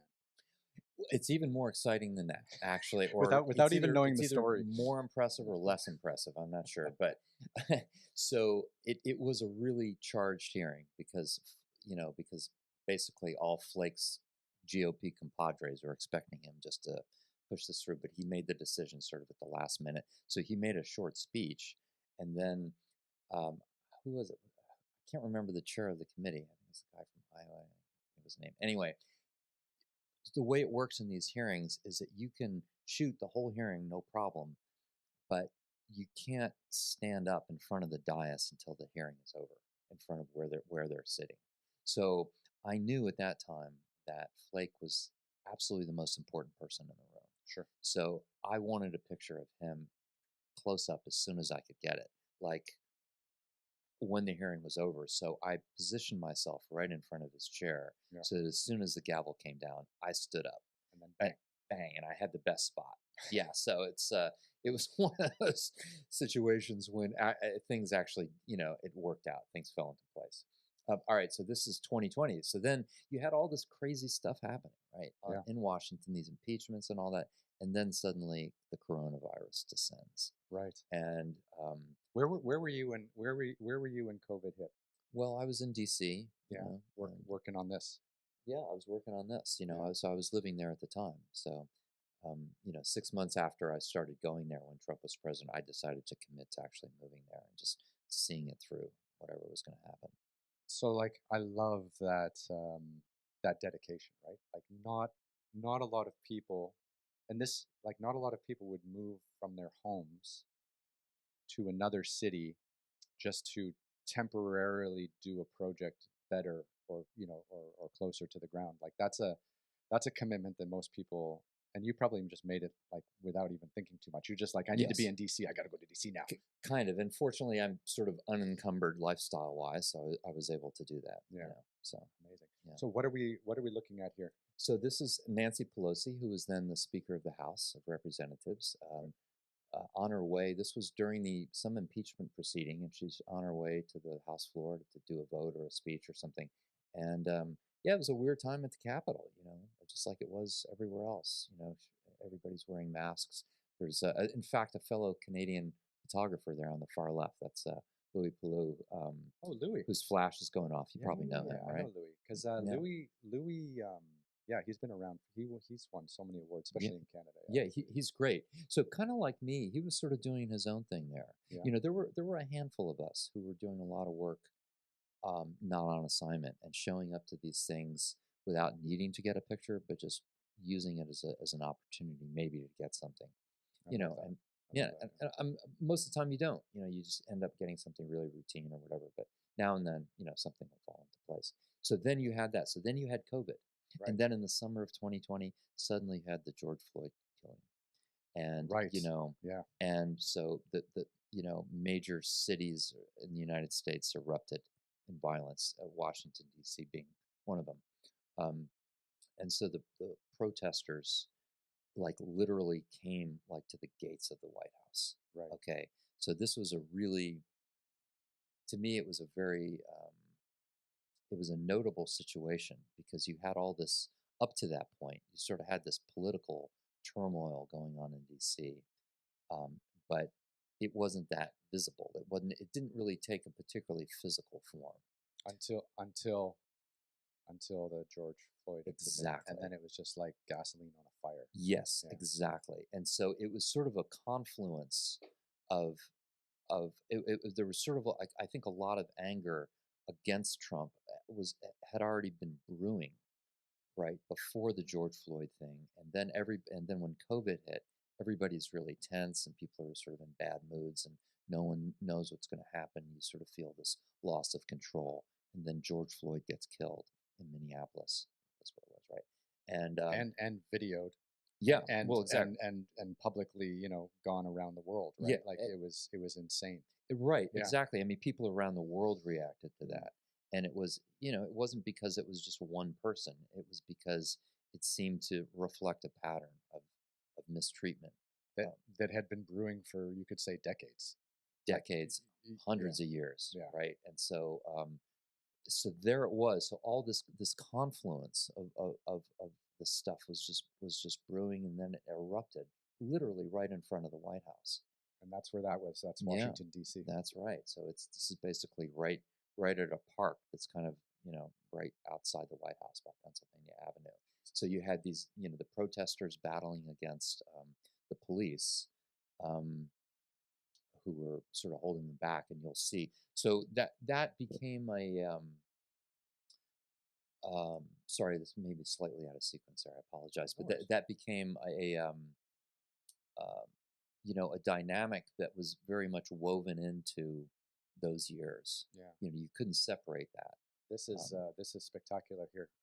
This is obviously one of the protesters just going head to head with the police. Yes, and this was the first protest, I believe. So this is about midnight. You can see it's raining. You can see the White House in the background. The police with the shields are actually uniformed Secret Service police. They're standing kind of in the street. There were they very quickly erected barricades there on Pennsylvania to sort of have these buffers. There's a big fence around the White House. I've been. Yeah. So, and so for your viewers, but this is about as close as you can ordinarily get. So it was very tense. And I mean, like, where were you? Were you ever feeling like you were in danger? Being so close to the action on any of this stuff, because I think a lot of photographers can get into a false sense of security by putting a camera up to their eye and just getting closer and closer to the action, right? Like I think, we we photographers in our profession, we sometimes forget like about getting too close, about putting ourselves in danger, and I can see you I can see you on this photo just inching closer and closer and closer without even thinking about your own personal safety. You're just trying to get the frame to capture the moment, to capture the mood, which reflects the story that everyone's talking about, right? Which is our jobs. Right, right. I mean, I think I mean, the fact that I had done some stuff that was, chaotic in my earlier part of,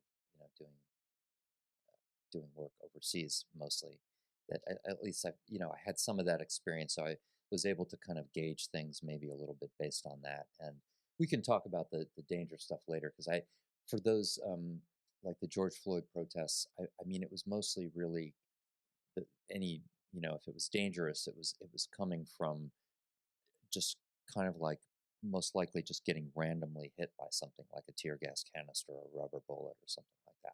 So I was able to, avoid doing that. But also because it was, because it was during COVID.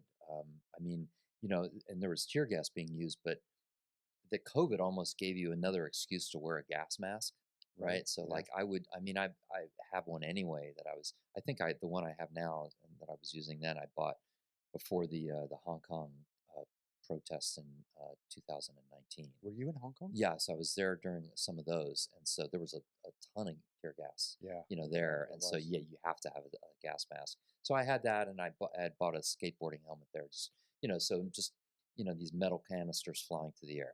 That was the main thing you had to be concerned with. So. I was just as an aside, not to take away from what happened in DC. I was in Hong Kong in November 2019, and it's amazing you were there too. So I was filming the last episode of my TV show,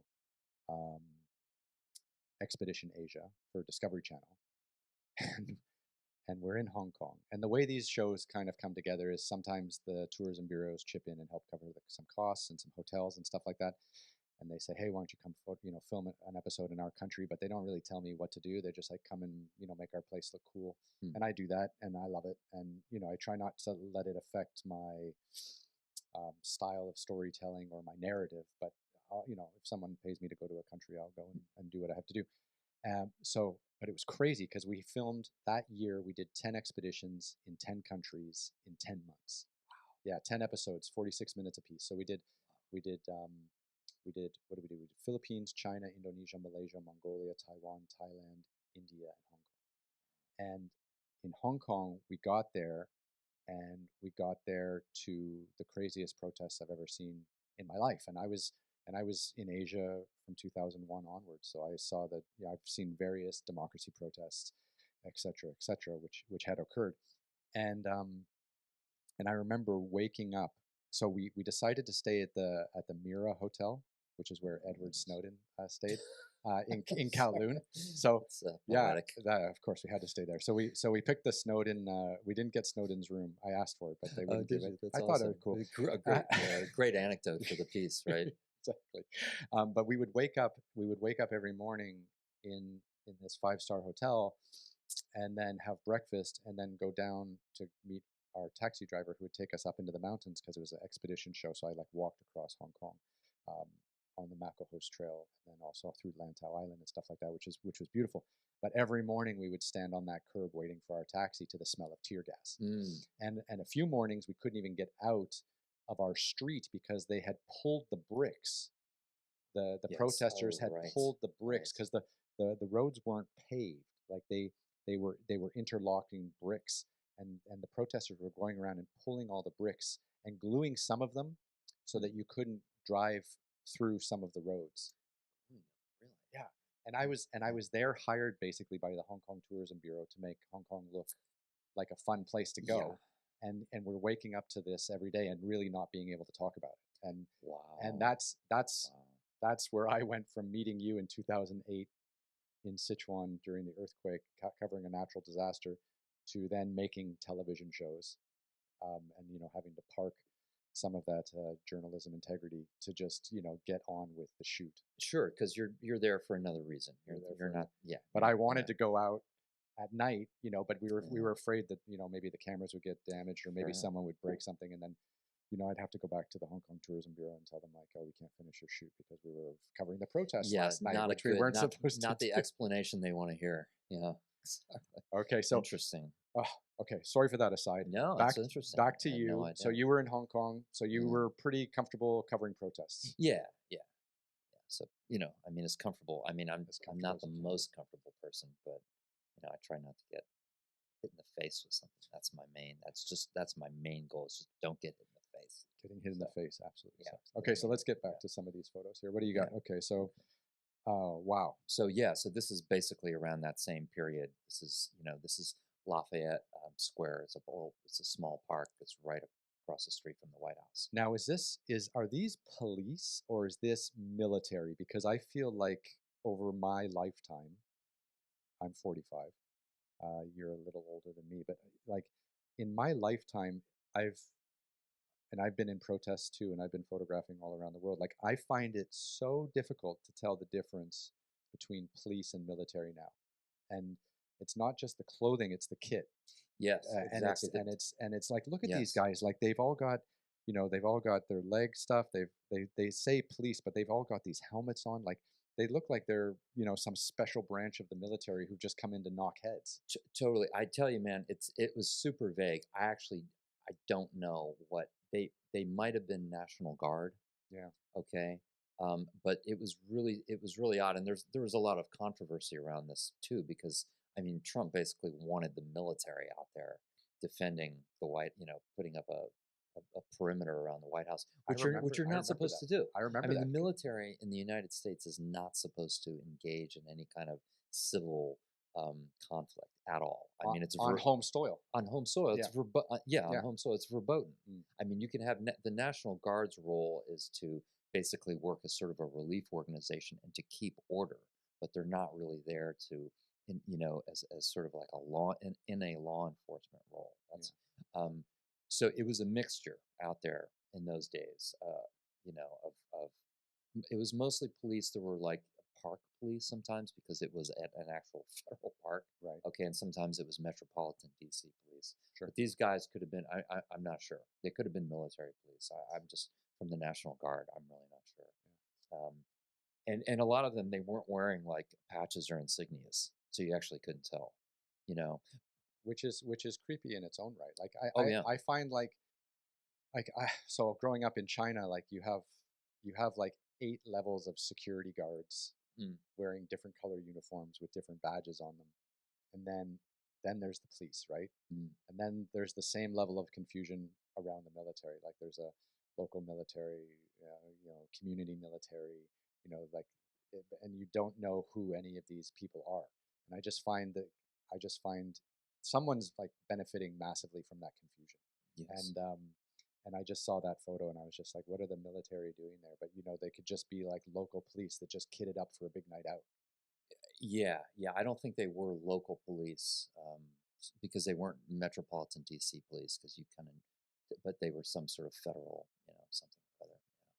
Okay, let's get to this. Okay. What do we got here? Yeah, so this is an Oval Office shot. This is kind of like, I mean, I put this in the sequence in my book. It wasn't taken during those days, but this was just a chance where I was with some other press in the Oval Office for a meeting, short meeting. But the idea of Trump being sort of sequestered in the White House during those days, he didn't leave, and he sort of bunkered himself in there for a while before he made any kind of a gesture, which was eventually it was going to that church, which was across the street from the White House, and holding up the Bible upside down, and declaring whatever it was.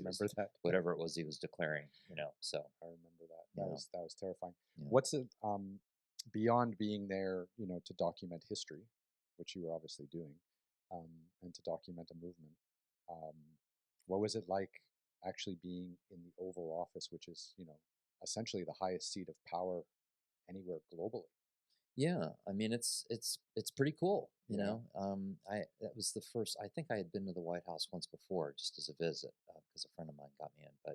But yeah, going to it's kind of exciting, Because I remember having to tell someone, how cool it was to kind of go to the White House, and someone said, "Oh, I don't support Obama or something like that. Like, why would you go to the White House?" And I was like, "Well, the White House is a symbol of of the government of the United States, and it's the office of the president, and the president changes, and the office of the president is the Oval Office, and the home of the president is the White House. Right. Whether you know, depending on which president it is, or whether you agree with him or her or whatever, and there, it's funny, like how this connection to the office and the personality has blinded so many, even Americans.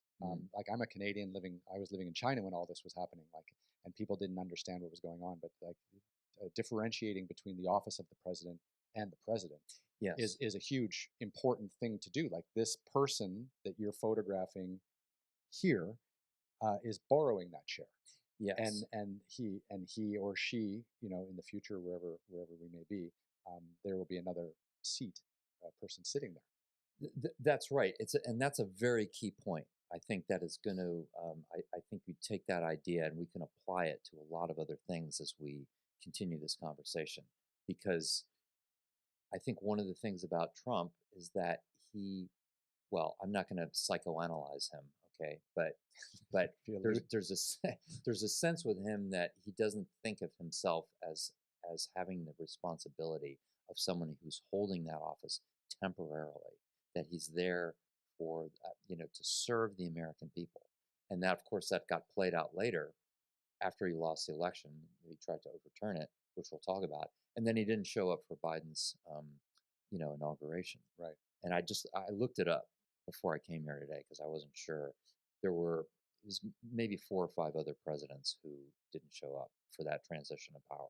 Right. But yes, it's a respect when you're in there. The idea is that you're not paying homage to a particular person. It's to the office itself. And that's the whole point of the U.S. It's like that's why, there was a king in England when the U.S. was formed. And the whole point of it was we don't want a king. We don't want to worship or, bow down in front of a single individual. Right. It has to be based on laws and someone who's elected.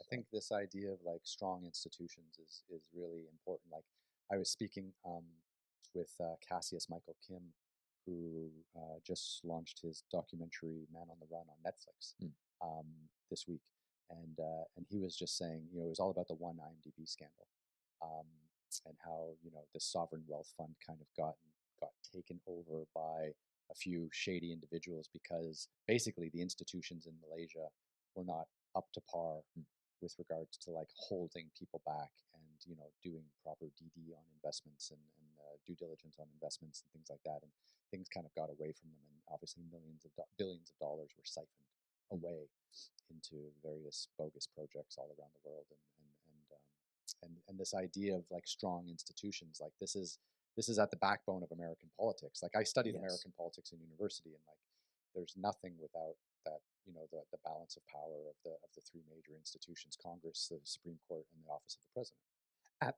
Absolutely. And if there's any one topic that is going to probably be the most important thing we talk about today, that's what's going to be it. It's not going to be photography or doing a book or anything like that. It's the strength of those institutions and the balance of power. Sure. Okay, back to some photos here. Where are we at next? Probably getting pretty close. So this is the night that Ruth Bader Ginsburg, a Supreme Court justice, died, and so you had people who loved her and supported her and came to the building to sort of commemorate her. And that's the building of the Supreme Court of the United States. Correct. Yeah, that's right. Which is right across the street from the Capitol. And so this is the 4th of July that year, in the middle of the summer of 2020 of COVID and all that. This is a Trump rally on the National Mall, basically in the same place where his supporters would come 6 months later to, try to stop the certification of the election. And these are park police. And so what happened was there was a Black Lives Matter protest that was happening kind of simultaneously in a different part of the city. And those BLM protesters marched to the mall. And you had all these Trump supporters, and the park police knew that this was not a good situation. So they showed up and kept both sides apart.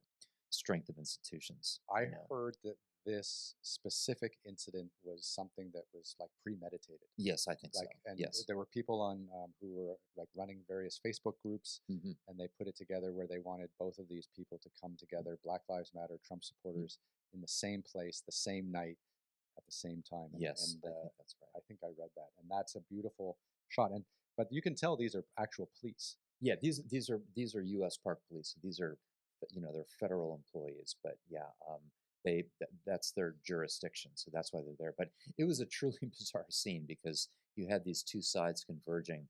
That part of the park just basically as the 4th of July fireworks were going off. I mean, it was just so weird. I have maybe one or two other pictures in my book of that scene. Yeah, so weird. Okay, so this is after the election. So Joe, we're going now into November, December of 2020.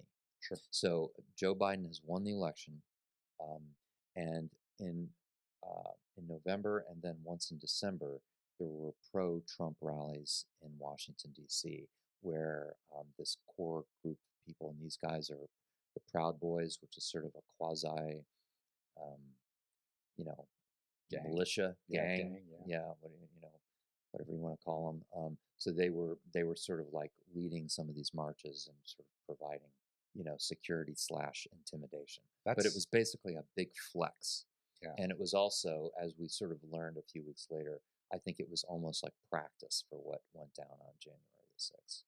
And this was just, so what was the date on this photo, you think? I think that's in December. I think it's probably mid-December. Of 2020. 2020. So it was basically roughly speaking, a month after the election. A month after. Yeah, the election. But Trump and Rudy Giuliani and his band of now disgraced lawyers were going all around the country trying to set up claims against the election results in various states. I remember that. Right, and so there were all that was very public.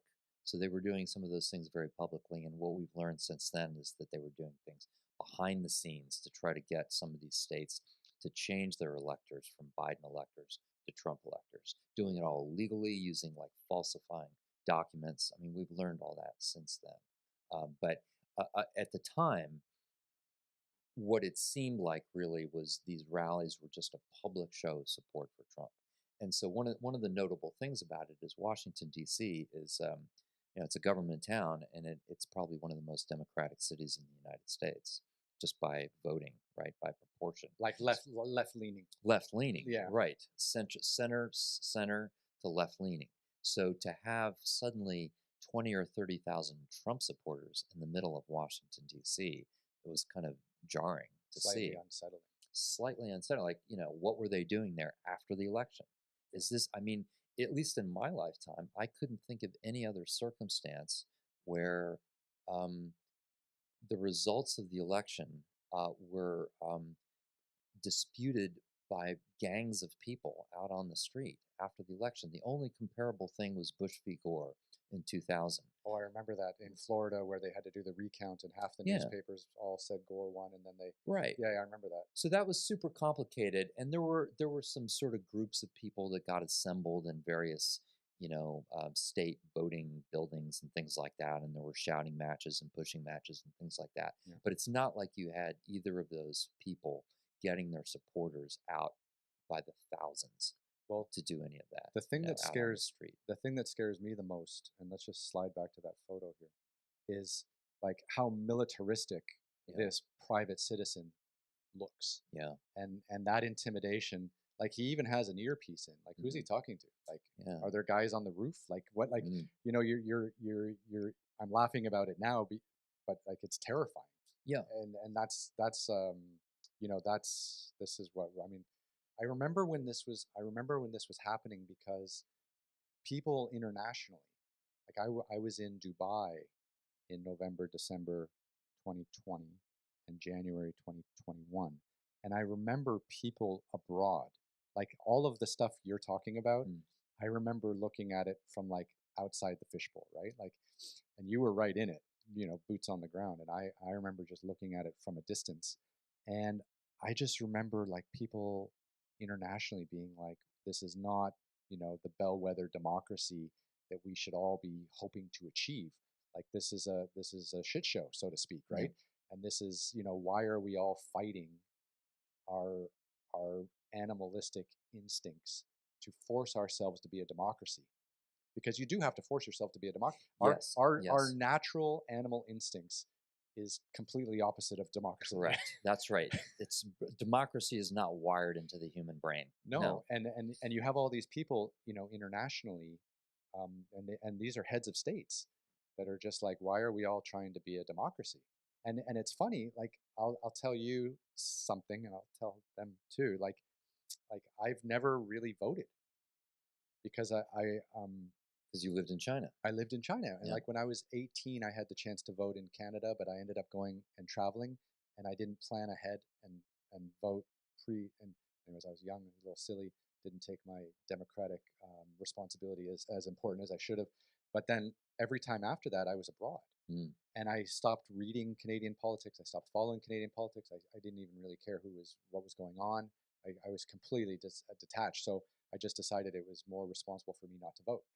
And then, of course, now we're here in LA, and I'm not a U.S. citizen, so I won't be voting anytime soon. But it's funny, like looking at how Chinese people who live in a you know kind of like a one-party state, and then of course in the Middle East where I was living, we were living under royal decree, basically out of royal families. So I've never really lived in a democracy. So to see all this play out from a distance was crazy, because people were laughing at the United States like this is a complete joke. Really? Yeah. Were they? I mean, did you get a sense of concern that this is a threat to sort of world order or anything, or is it mostly just we can't believe these fools? We can't believe these fools are doing that. Like I don't think anyone thought like Trump was going to bring down the world order, although he did his best maybe to try. But it was just like I think people just thought they were watching a bad TV show. Yeah, right. That's it's pretty disheartening. So just for pacing purposes, I think there's probably about maybe 15 or 20 pictures left, and almost all of them are from January 6th. Okay. So why don't you set up January 6th? Okay. So right. So now, as I mentioned, there were pro-Trump rallies. There was one in November, after the election, one in December, and then he made the announcement that there was going to be a big rally on January 6th, which was the day that Congress certifies basically the vote for the president. Right. So all of these, just the way it works, you have these electors from each state, and they come in and they say, okay, we have this many delegates for each candidate, and Congress is in charge of doing this. Right. And this so, happened at the Capitol. Capitol building, right. So Trump's idea was he was going to have all his supporters go and just disrupt this somehow, right? So it wasn't clear exactly what that meant. Like how are they going to do that, right? Well, you'd think that they would be doing it peacefully, because that's what you're allowed to do, right? You're allowed to protest peacefully. You're allowed to speak freely. I don't agree with this or whatever, but right. But it's strange that there would be so many rallies for an ex-president after an election. Like it just makes no sense. Right, exactly. So I mean, it's worth remembering that before, in the weeks and possibly months before the election, Trump was already saying that the election was going to be rigged. So in other words, he was already laying the groundwork for his supporters to not believe the results of the election. But he'd been doing that his whole presidency. I mean, because even before he was president, he was calling the news and the news headlines fake. And fake, then when he was in office, it was all fake news. Yes. And then the obvious thing to do after that would be, oh well, the election's fake. Yeah, right, exactly. So I mean, I don't want to. I mean, the whole thing where he was sort of attacking the media and using that phrase "fake news" and all. I don't want to get into that too much, because it's sort of like it's almost a little too close. I don't want to feel like people should feel sorry for me or the news media. Okay, right. But where it's dangerous is that, I mean, it's a very simple technique, and I started noticing it. Sorry, a bit of a digression, but in talk radio in the United States with Rush Limbaugh, like in the 1990s, where basically what he told his listeners were, don't believe what you see on TV, on the news networks, and don't believe what's in the paper. They're lying to you. And I'm the one who has the truth. I'm the one who's going to tell you the truth. So that's how you start. That's your starting point.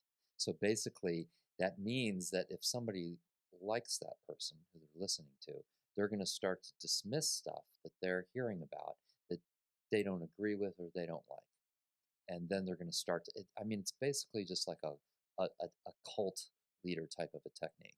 And that's what Trump was doing from the very beginning, right? like you said. I mean, that's what a lot of podcasters do too. You know, like Yeah. a lot of podcasters are coming out Yeah. basically saying like you can't believe in legacy media anymore. Right.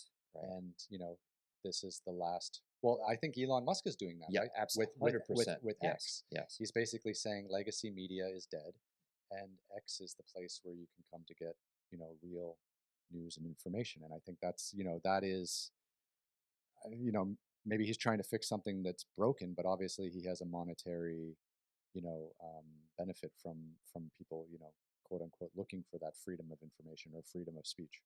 That's right, and it's a super complicated topic, so we won't get into it. And I think there's a lot of things. You know, the press isn't, you know, makes a lot of mistakes and does some things wrong, and there are biases. But the press is extremely diverse, Yeah. and so it's not like You're gonna have to come back. Okay, let's get into yeah. these photos here. Let's Right. get into these photos Yeah. so we can keep pushing them through. Yeah. All right. So that's January 6th. Yeah, so this is and so basically we knew that this was going to be a big deal. His supporters were going to all come into town on January the 6th, and they started, and you know, they showed up in the morning.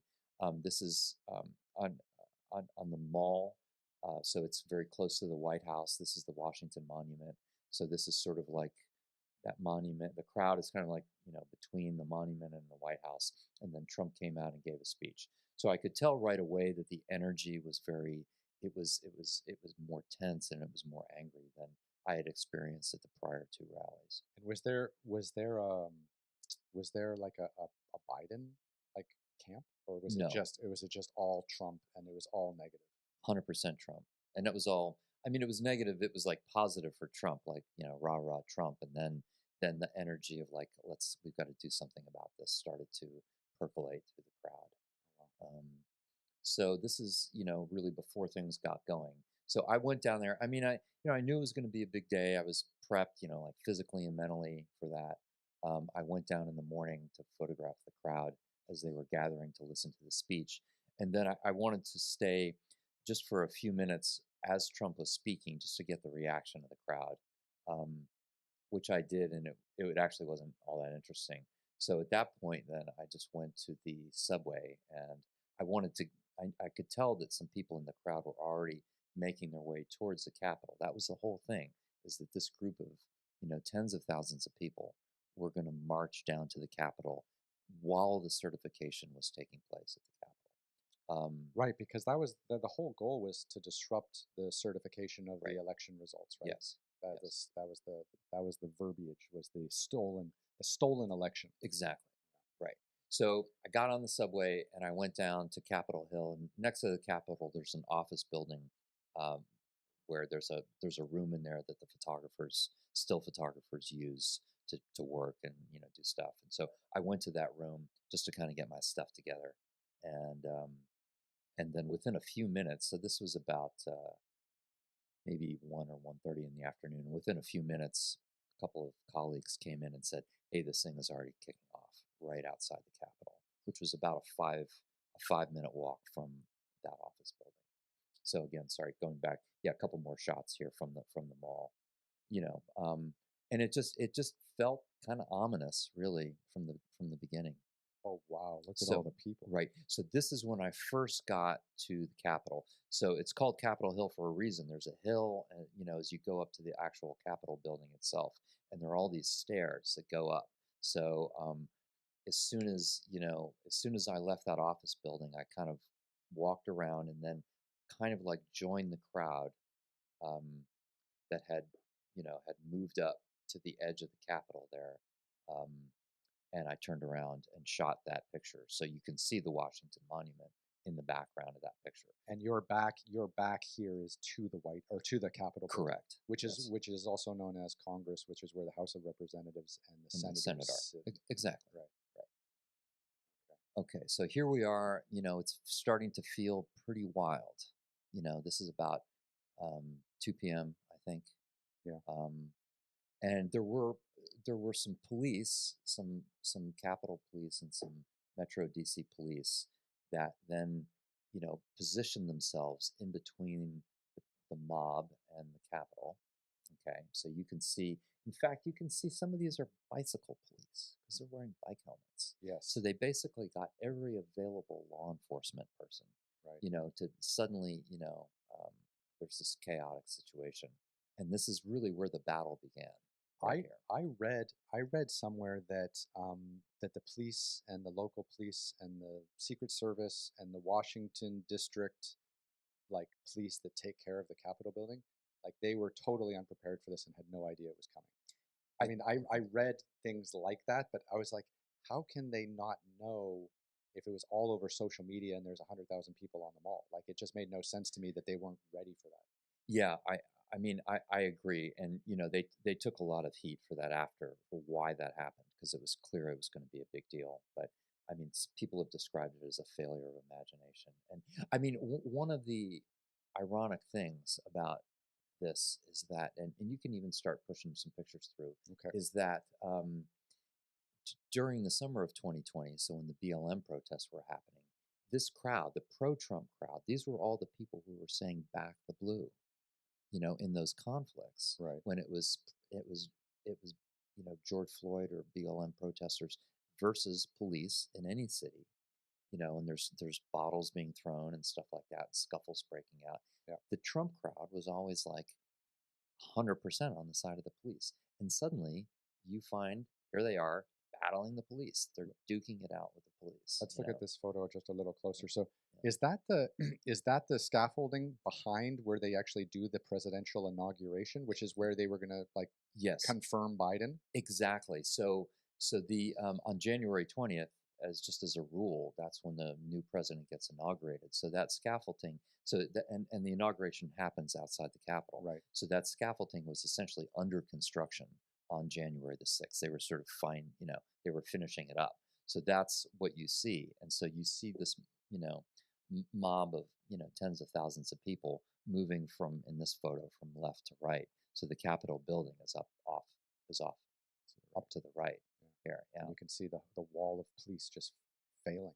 Well, yeah. I mean, they were just. I tell you, they battled heroically, but they were so vastly outnumbered. And is this guy ready? Is this guy ready for COVID or is he ready for tear gas? He's probably ready for tear gas or whatever war he thinks is about to happen. Yeah. Yeah, I just sort of found this particular photo today. It's, I shot maybe, I don't know, 200 or 300 frames, and I was out there for about an hour, maybe a little longer, hour and a half, maybe, before I went inside the Capitol. But a lot of my frames, you can't even really tell what's going on. I mean, it's like there's people right in front of me. Things are out of focus. It was just, yeah, it was like, you're in the middle of a brawl, and it was, it was difficult even just to get clear views of things. So. I remember not to make this sound at all similar, but I remember 2004. There were World Trade Organization protests in Hong Kong, and I came down from Shanghai, and I remember standing where you are in this photo between the protesters on the left. We'll go right to the whole photo here. Between the protesters on the left and the police on the right with their barricades. And I remember standing there where you are right now in that kind of same moment. And I just remember being completely terrified of being like crushed, of being pushed into the police and them thinking I'm a protester, because we're not wearing something that would protect us. The police, if we bump into the back of a police officer, he's going to put us on the ground the same way he would a protester. And that was always my fear when things get this messy. Yes. Is that, I'm going to get caught up in this. And when you're young, it's like, oh, someone's going to break my camera. And then when you get older, it's like, oh, someone's going to break my head. Exactly. Yeah.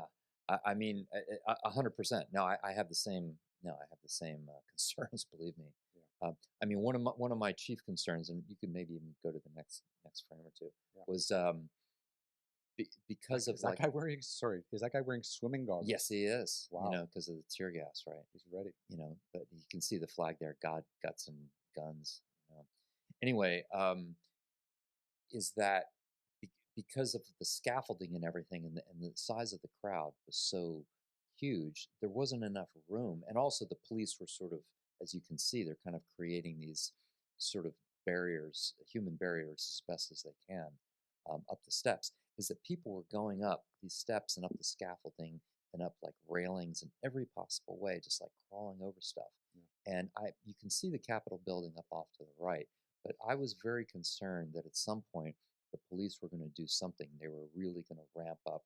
I mean, they were shooting a lot of tear gas out, but they were going to ramp up something, maybe like rubber bullets or whatever, that was going to cause the crowd to then retreat or flee. And it's very easy when that kind of mob mentality takes over, and people start to panic. Get crushed. Yes.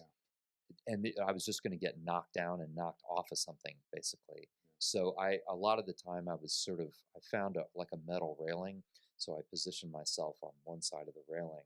So I felt like I would have some protection in case that happened. And it didn't, but that made me much less mobile than I might have been otherwise. And it was so packed that it was just hard to move around anyway. Much safer. Yeah. But it's hard to imagine. I mean, this looks like some kind of like football rally gone wrong. Yeah. And you're in the middle of it trying to. I remember seeing it on the news and just how totally terrifying it looked, and I just couldn't imagine. That's beautiful there. Mm-hmm.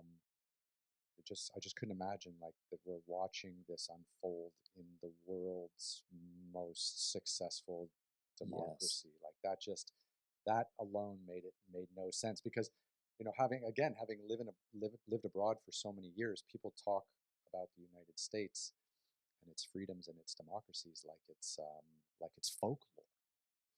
And then to see this this mob or this control that this politician, former president, had over these people, and to watch people kind of like lash out like this is really terrifying. And it's not something like these are photos I never thought I would see happen in Washington, D.C. 100%. Yeah. I mean, there's two things that I'm thinking about as you're describing that, and one is that because I'd worked at the Capitol for 3 years before this happened, or whatever it was, and I was telling you about the protocol and how organized things always are, and then here you see this chaos, and then just exactly what you said, that the scene was almost medieval, right? I mean, it was like from one of those movies where you see the peasants rising up and people are carrying torches and pitchforks. That's exactly what it felt like. That's what it felt like, and that's what it looked like, and it was so shocking at the time, that there were one or two instances where I just actually just put my camera like down and just watched things unfold, and I just couldn't believe it. Like I literally couldn't believe what I was seeing, but I knew it was super historic, and so that was like motivating to just hang in there and just keep taking pictures. When you were on the ground in it, were you thinking to yourself like, well, number one, how is this happening? But number two, did you just think like everyone knew this was going to happen today? You're there with cameras and extra batteries. It's freezing out. Like you came ready. Do you just think like the police just didn't think that something this crazy could happen on their watch, and they just didn't, they were just overwhelmed with this idea that something this crazy could happen? Yes. Yeah. Just disbelief. In part because this, let's say, just this side of the political spectrum, at least in the months leading up to it, had been deferential to the police and had never battled the police. So the idea that they suddenly would confront them and overrun them, and in some cases try to kill them. Right. So you said something really interesting earlier, and I'll just jump back to it. When Trump first got elected, he was very pro-military and pro-police. Yes.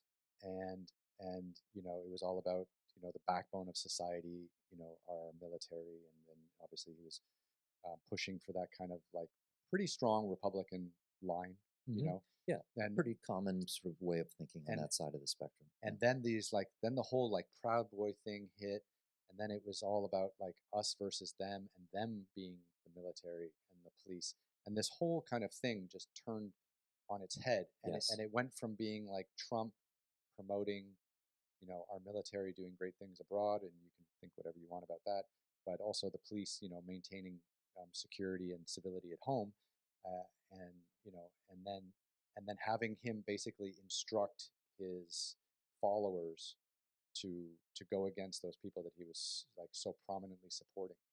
Yes, exactly. It's super ironic, really. I That's, mean, that's all there is to it. ironic Yeah. is a nice way to describe it, but it's disturbing. But yeah, it's very odd the way that played out. And then you find like you have people on the left who, let's say during the 60s and 70s, hated the FBI or hated the CIA, suddenly now embracing those institutions because in some cases they did sort of hold things together. That's a haunting photo right Yeah, there. thanks. Well, no, I think that's probably the best picture of the day right there. Yeah. So, and there's just a few more, and then we can have a stiff drink. We need one after this. Jesus. Oh, what's on? Is this snow or is this? It's like I think it's some material from tear gas. Oh, really? Yeah, and so this is kind of like at the end of the day. So just for for your benefit and for the viewers, my experience when I was down there on the steps for about an hour and a half was I did not know what was happening actually inside the Capitol. I had no idea what was going on in there. That's interesting because there's so much footage from what happened inside the Capitol building, right? Yes. And the guys that broke the doors and the windows and stuff like that, Yes. and then went in, and then you had all these politicians like scurrying between offices and buildings trying to avoid them. That stuff was crazy. It was crazy. Yeah. And so, so some of my colleagues were in there doing that stuff. And so that their experience was wildly different from mine. And they saw things also that they couldn't have possibly imagined they'd ever see. But being in the middle of that mob, and just as an aside, I had mistakenly left my cell phone in that office building.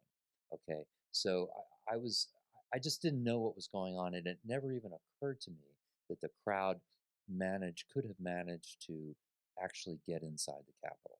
I just thought there's no way. It's too fortified. I think everyone thought like that. Like everyone was like, why would no one's ever broken into the Capitol. Yeah. Yeah. Although I will say, except the Canadians did burn down the White House. Yeah, when was that? 1842 or 1844? Okay, is that what it was? Yeah. Sorry, slightly comedic aside. It was getting very serious there. No, I just wanted to drop it back a bit. Yeah. But no, the Canadians did burn the White House down in the War of 1842, I believe. Right. But when I see this, I'm like, oh my God, like nothing's happened since the Canadians were militant. Yeah, well, yeah, and that tells you something right there. And it was a pretty odd circumstance to see militant Canadians. But so this is so basically what happened was I had no idea that people had gotten in, and finally I'm like, okay, I've got to leave my little bubble here and try to move around and see what's going on. So then I at that point the crowd had thinned out just enough that I was able to just sort of make my way up into the Capitol, and I got in, and this is the last picture in the set, but it was very confusing to me because I had seen all this violence outside, and I'd seen not just seen it, but I'd heard it, the kinds of things that the mob was shouting at the police, just the most horrible things that you could say to somebody, they were saying. And it was just, so strange because they had been so, at least, superficially supportive of the police that summer. Anyway, I got in, but it basically, as the crowd was dispersing inside the Capitol, and there wasn't any conflict at all. I didn't see any, the police were basically, I think they were sort of just trying to keep things as calm as possible at that point, and get people out. But there were still exchanges in a couple of the doors. There were still exchanges of, tear gas, people still trying to smash through some of the doors, as I found out when I got outside, and that was about 4 something in the afternoon. So it was already starting to get dark at that point, and then you can see the last photo is when I was basically on my way out of there. These are FBI,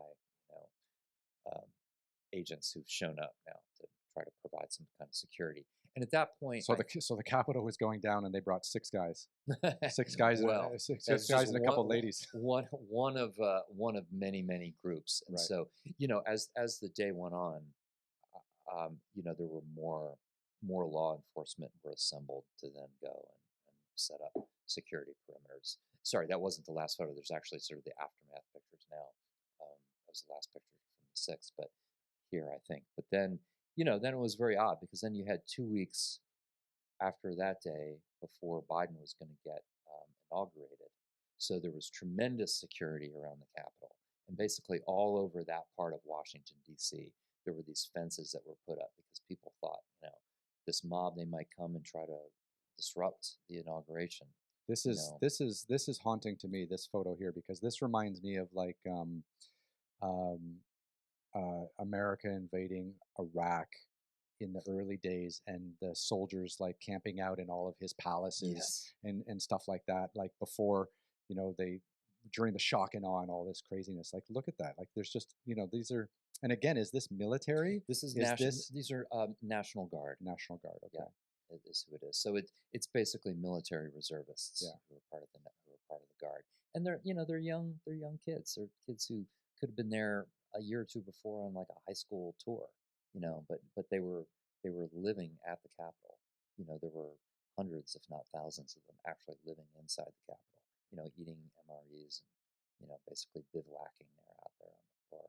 And then this is the final picture here, which is Biden's inauguration. So that's fortunately I had an assignment to cover it, so I was able to go, and I had access, ahead of time, and made that picture, which is one of the last pictures in the book.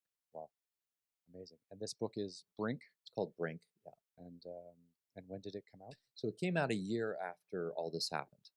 Okay, that's great. Yeah. So I mean, I thought that I didn't set out in the beginning with the intention of doing the book. It was sort of in the back of my mind, but after January the 6th, I realized that this whole arc of events was so historic that I had to do everything I could to try to put it together as a book and some kind of a narrative. And I felt that I had a perspective that was a little bit different from what other photographers had been getting during that period. Again, for the reasons that we talked about, because I had the luxury of being able to shoot things that I wanted to shoot most of the time.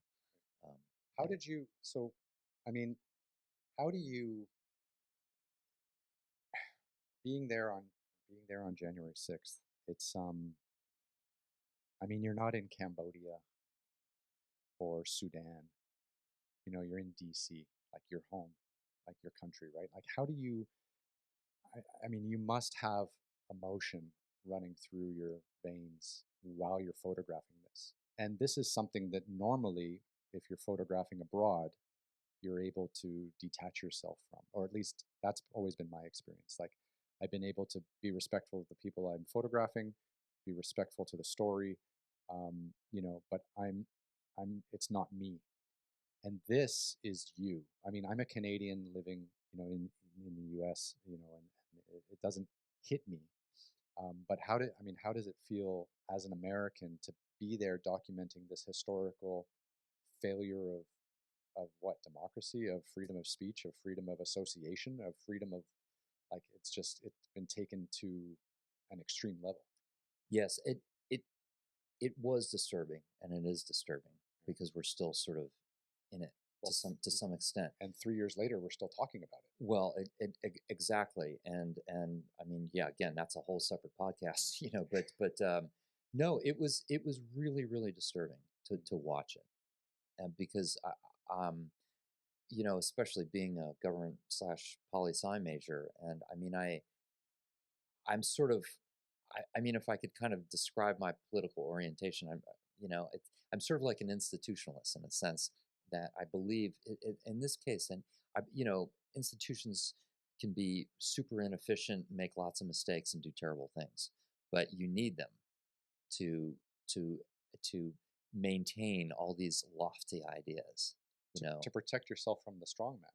Yes, because the strongman might be on par for 2 or 3 years, but when he wants to stay for 10 or 20, yes, that's when institutions have to kick in. Right, and so you see all around the world where things go wrong, where you have a strong man who's trying to take over, and they use all these techniques to undermine the institutions.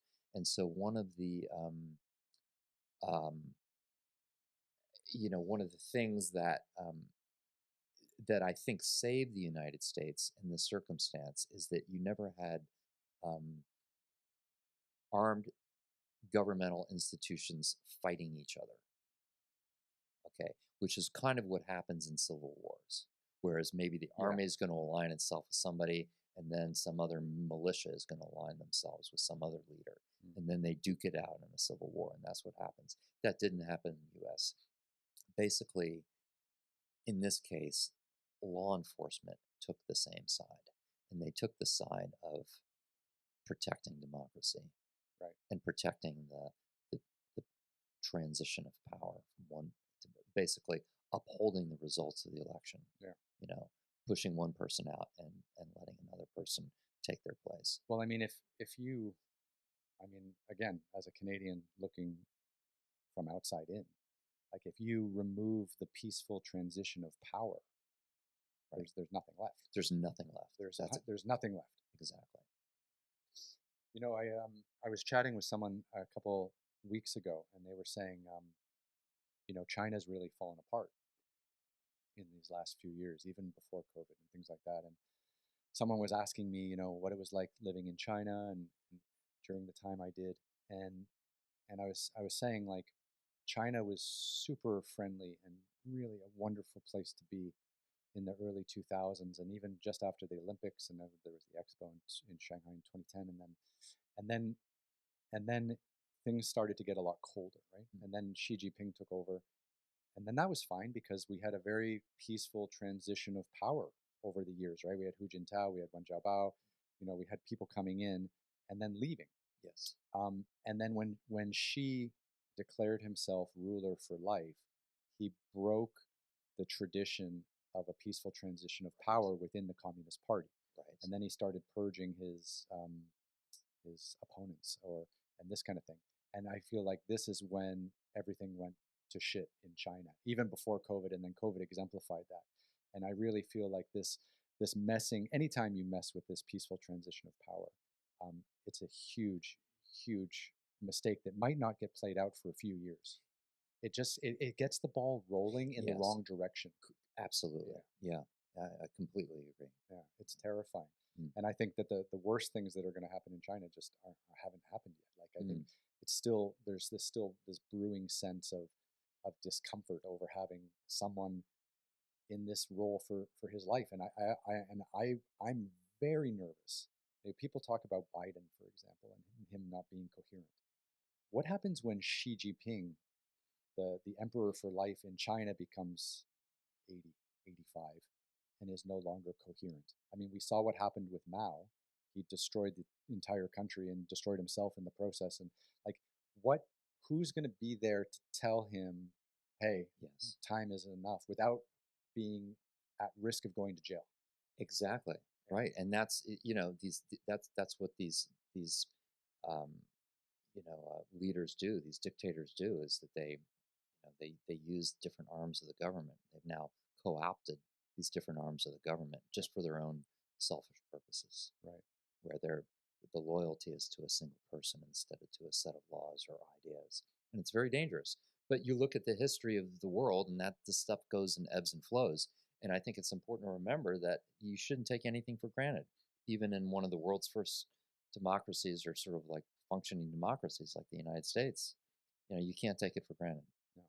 And you know, as a Canadian, I mean, I don't have that rebellious streak in me. Like I bent the knee, right? My ancestors bent the knee to the British government. We stayed part of the Commonwealth. And you guys fought and earned the country that you have today for right or wrong or better or worse, right? It's yours. You fought for it. You earned it. But it's strange, kind of coming here, talking about politics, reliving some of these historical moments with people who were on the ground like yourself, and again, like just trying to understand the passion or the psychology behind it, because it escapes me, because I'm much less connected to it. Interesting. Yeah. Right. I mean, we listen to all of your music and watch all your TV shows, and we actually, to be honest, I think the U.S. news. I haven't been to Canada for many years, sadly, but the U.S. news takes up maybe 50% of a Canadian news broadcast. Oh, is that right? Yeah. So really? There's nothing going on locally. Really? Wow, that's interesting. Yeah. Well, yeah. Well, I hope the news is better for your fellow Canadians in the next few years. So. It's been tough, I've heard. But I'll head back up there later this year, maybe for a speaking event or something. But is there anything else you'd like to say about January 6th, 2021 and your book, Brink? I think we covered a lot of ground. So yeah, it's a terrific questions, and I think just the way you brought a lot of these issues up, reminded me of things that I might not have mentioned otherwise, and no, I really appreciate the time. Yeah, no, Yeah. it's amazing. I'm so glad you're here, and I'm so glad that we reconnected after 2008. I think that is super super important as Me well. too. Me Do too. you want to have a whiskey? Yes. Yes. Let's have a whiskey. Let's keep this rolling. Yeah, we're gonna have that on camera. Yeah, Even we're gonna better. do this. I'll show this photo here for the audience. Actually, I'm gonna put you on. I'm getting good actually. Look at this. Hmm. There's your photo. I will be back in 1 second, but you can talk to them. Great. Well, thank you everyone for listening to this conversation. I know it's pretty long. It's like 2.5 hours. You could have watched a Martin Scorsese movie instead. But if you've sat through this, it's hopefully there's been some interesting things that you've picked up here and there. Otherwise, you probably would have just turned it off or scrolled through it super fast, which I probably would have done if I were watching it myself. But no, I mean, one of the I'll just say, like, seeing Ryan, here again today. One of the interesting things about um, my profession is that you tend to bump into people like month after month or year after year in all these different locations, and it's really kind of cool because you find that you have these friendships that get formed, um, and then you might not see anybody for a couple of months, but or whatever years, but then you bump into again somewhere else, and the sort of like the kind of friendships that you form, particularly like if you're in maybe a bit of a harrowing situation or something, can be pretty tight. And it's just like when you show up somewhere new, and you're feeling insecure, and you don't know what's going on, and then you see a familiar face. It's pretty awesome. So to Cheers. that, Cheers to cheers. familiar faces. Indeed. Yes. Great to see Now you. we can't let we're gonna have to you have to come back because you just told me that you love motorcycles, and I didn't even talk at all about my motorcycle trip around. Yeah, which is like, now I want to hear about that. So we'll come back either videoing it or not. No, we have to. We have to. It's too good. Wait, hold on, let's do this. Okay, cheers. We'll Cheers. We'll Let's do this again. And this is a nice single malt that you've busted out for this, so thank you. Cheers. No worries. I appreciate your time and the chat. Like, you have to understand, like, I don't know anyone in LA. So, for me to be able to reach out to people in my network and just reconnect with people, like I passed a very interesting milestone. Cheers to my milestone. I have now lived outside of Canada longer than I lived inside Canada. So I left Canada when I was 22 years old, and I recently turned 45. So I crossed the lip, Right. And now coming here to the United States, like it's strange, but like reconnecting with people I've met over the last 20 years while they've been abroad and met me, and now kind of getting back to see them on their home turf. Oh, right. Has been really interesting. Oh yeah, Yeah. I bet, right? And seeing, seeing them on their home turf, exactly. Kind of, it's a very different experience when you're both in this kind of like, exotic or whatever non-home turf environment. Well, I'll have to introduce you to some of my friends, and now you will have. So I think photographers are wonderfully sensitive and interesting people to talk to, because and obviously I was a photographer for many years, and you're still working at the highest levels of the profession. I gave up a long time ago, or shifted gears. Well, you went on to literally and metaphorically, and went on to bigger and better things and motorcycles and things like that. But the connection to the art, the connection to the process, I think is really beautiful, and I think it's something that when a lot of people see photos in newspapers and magazines, the quality level is not the same as what people will see when they look at Brink or your previous work. I mean, the thought and the depth that goes into this kind of storytelling, where you're photographing every day for 4 years and you put together a book of 300 pictures that are tightly edited as quote unquote your best, or quote unquote the ones that push the story along and give you those markers in history. This is a totally different way of storytelling. Well. Thank you, and I mean, that's really one of the reasons. That's exactly one of the reasons I wanted to put the book together because, and to do it very soon after all this stuff happened, because I felt that people were experiencing all these events in a very quick, sort of short burst kind of way, like many times a day or many times a week, just because of the way the news cycle was evolving, because of social media, Twitter, and just news websites getting updated just continuously. Um, I think that it was very easy to lose sight of what the overall kind of arc of the narrative was. Yeah. And so the idea of being able then to give them an experience that was really different from just seeing stuff on the computer. So one of the things that the publisher, which is Punctum Press from Italy, that we worked on, like, let's choose a paper that that's going to look really different from a computer screen. It's going to be less contrasty. It's not going to have that super saturated punchiness that you get when you're looking at something on your laptop, for example. Right. So we wanted, like, let's step away from that and let's show these pictures in a way that maybe that's going to feel different. And also the way I was shooting it, I shot a lot of stuff that was wider, like than I would have done if I was on assignment, let's say for a wire service or something, where you're trying to get that sort of tight, good, clean picture. I wanted to back away. I wanted to show what the whole room looked like, so that somebody later, not just now, so a different experience for people now looking at this, and then 100 years from now, I want people to be able to look at these pictures and to go into, like, detail, like what people were wearing, what the technology of the time was. And I think that's the stuff, and it's going to be as interesting as just the political stuff. Yeah, and I think that this is a level of storytelling that isn't captured these days at all. Mm. Like everything is so like. There's one of my favorite comedians. His name is Ronnie Chan. He's a Malaysian comedian. Anyways, he's one of the correspondents on the Daily Show, Mm.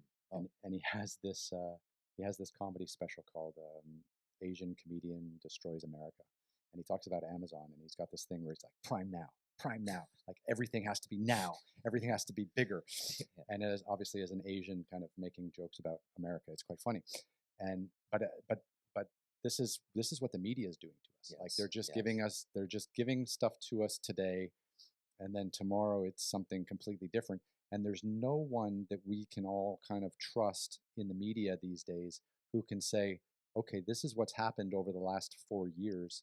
Let's talk about it. Mm. And I think that this is where journalists like yourself, storytellers like yourself, have a role to play in history, because it's so important for someone to be able to take a step back and to document without having to update daily. Like the daily update is what kills long form journalism. Yes. Right. And yes. and I grew up, with Sebastian Salgado and his books. And one of my favorites, and I hope I get the title right.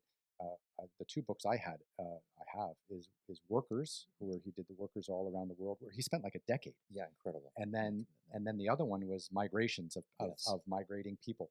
And both of these bodies of work took him 10 years to produce. Yes. And you can take those historical occupations or movements of people, and to break those into 365 days, 10 years of social media posts would be insulting. Yes, yes.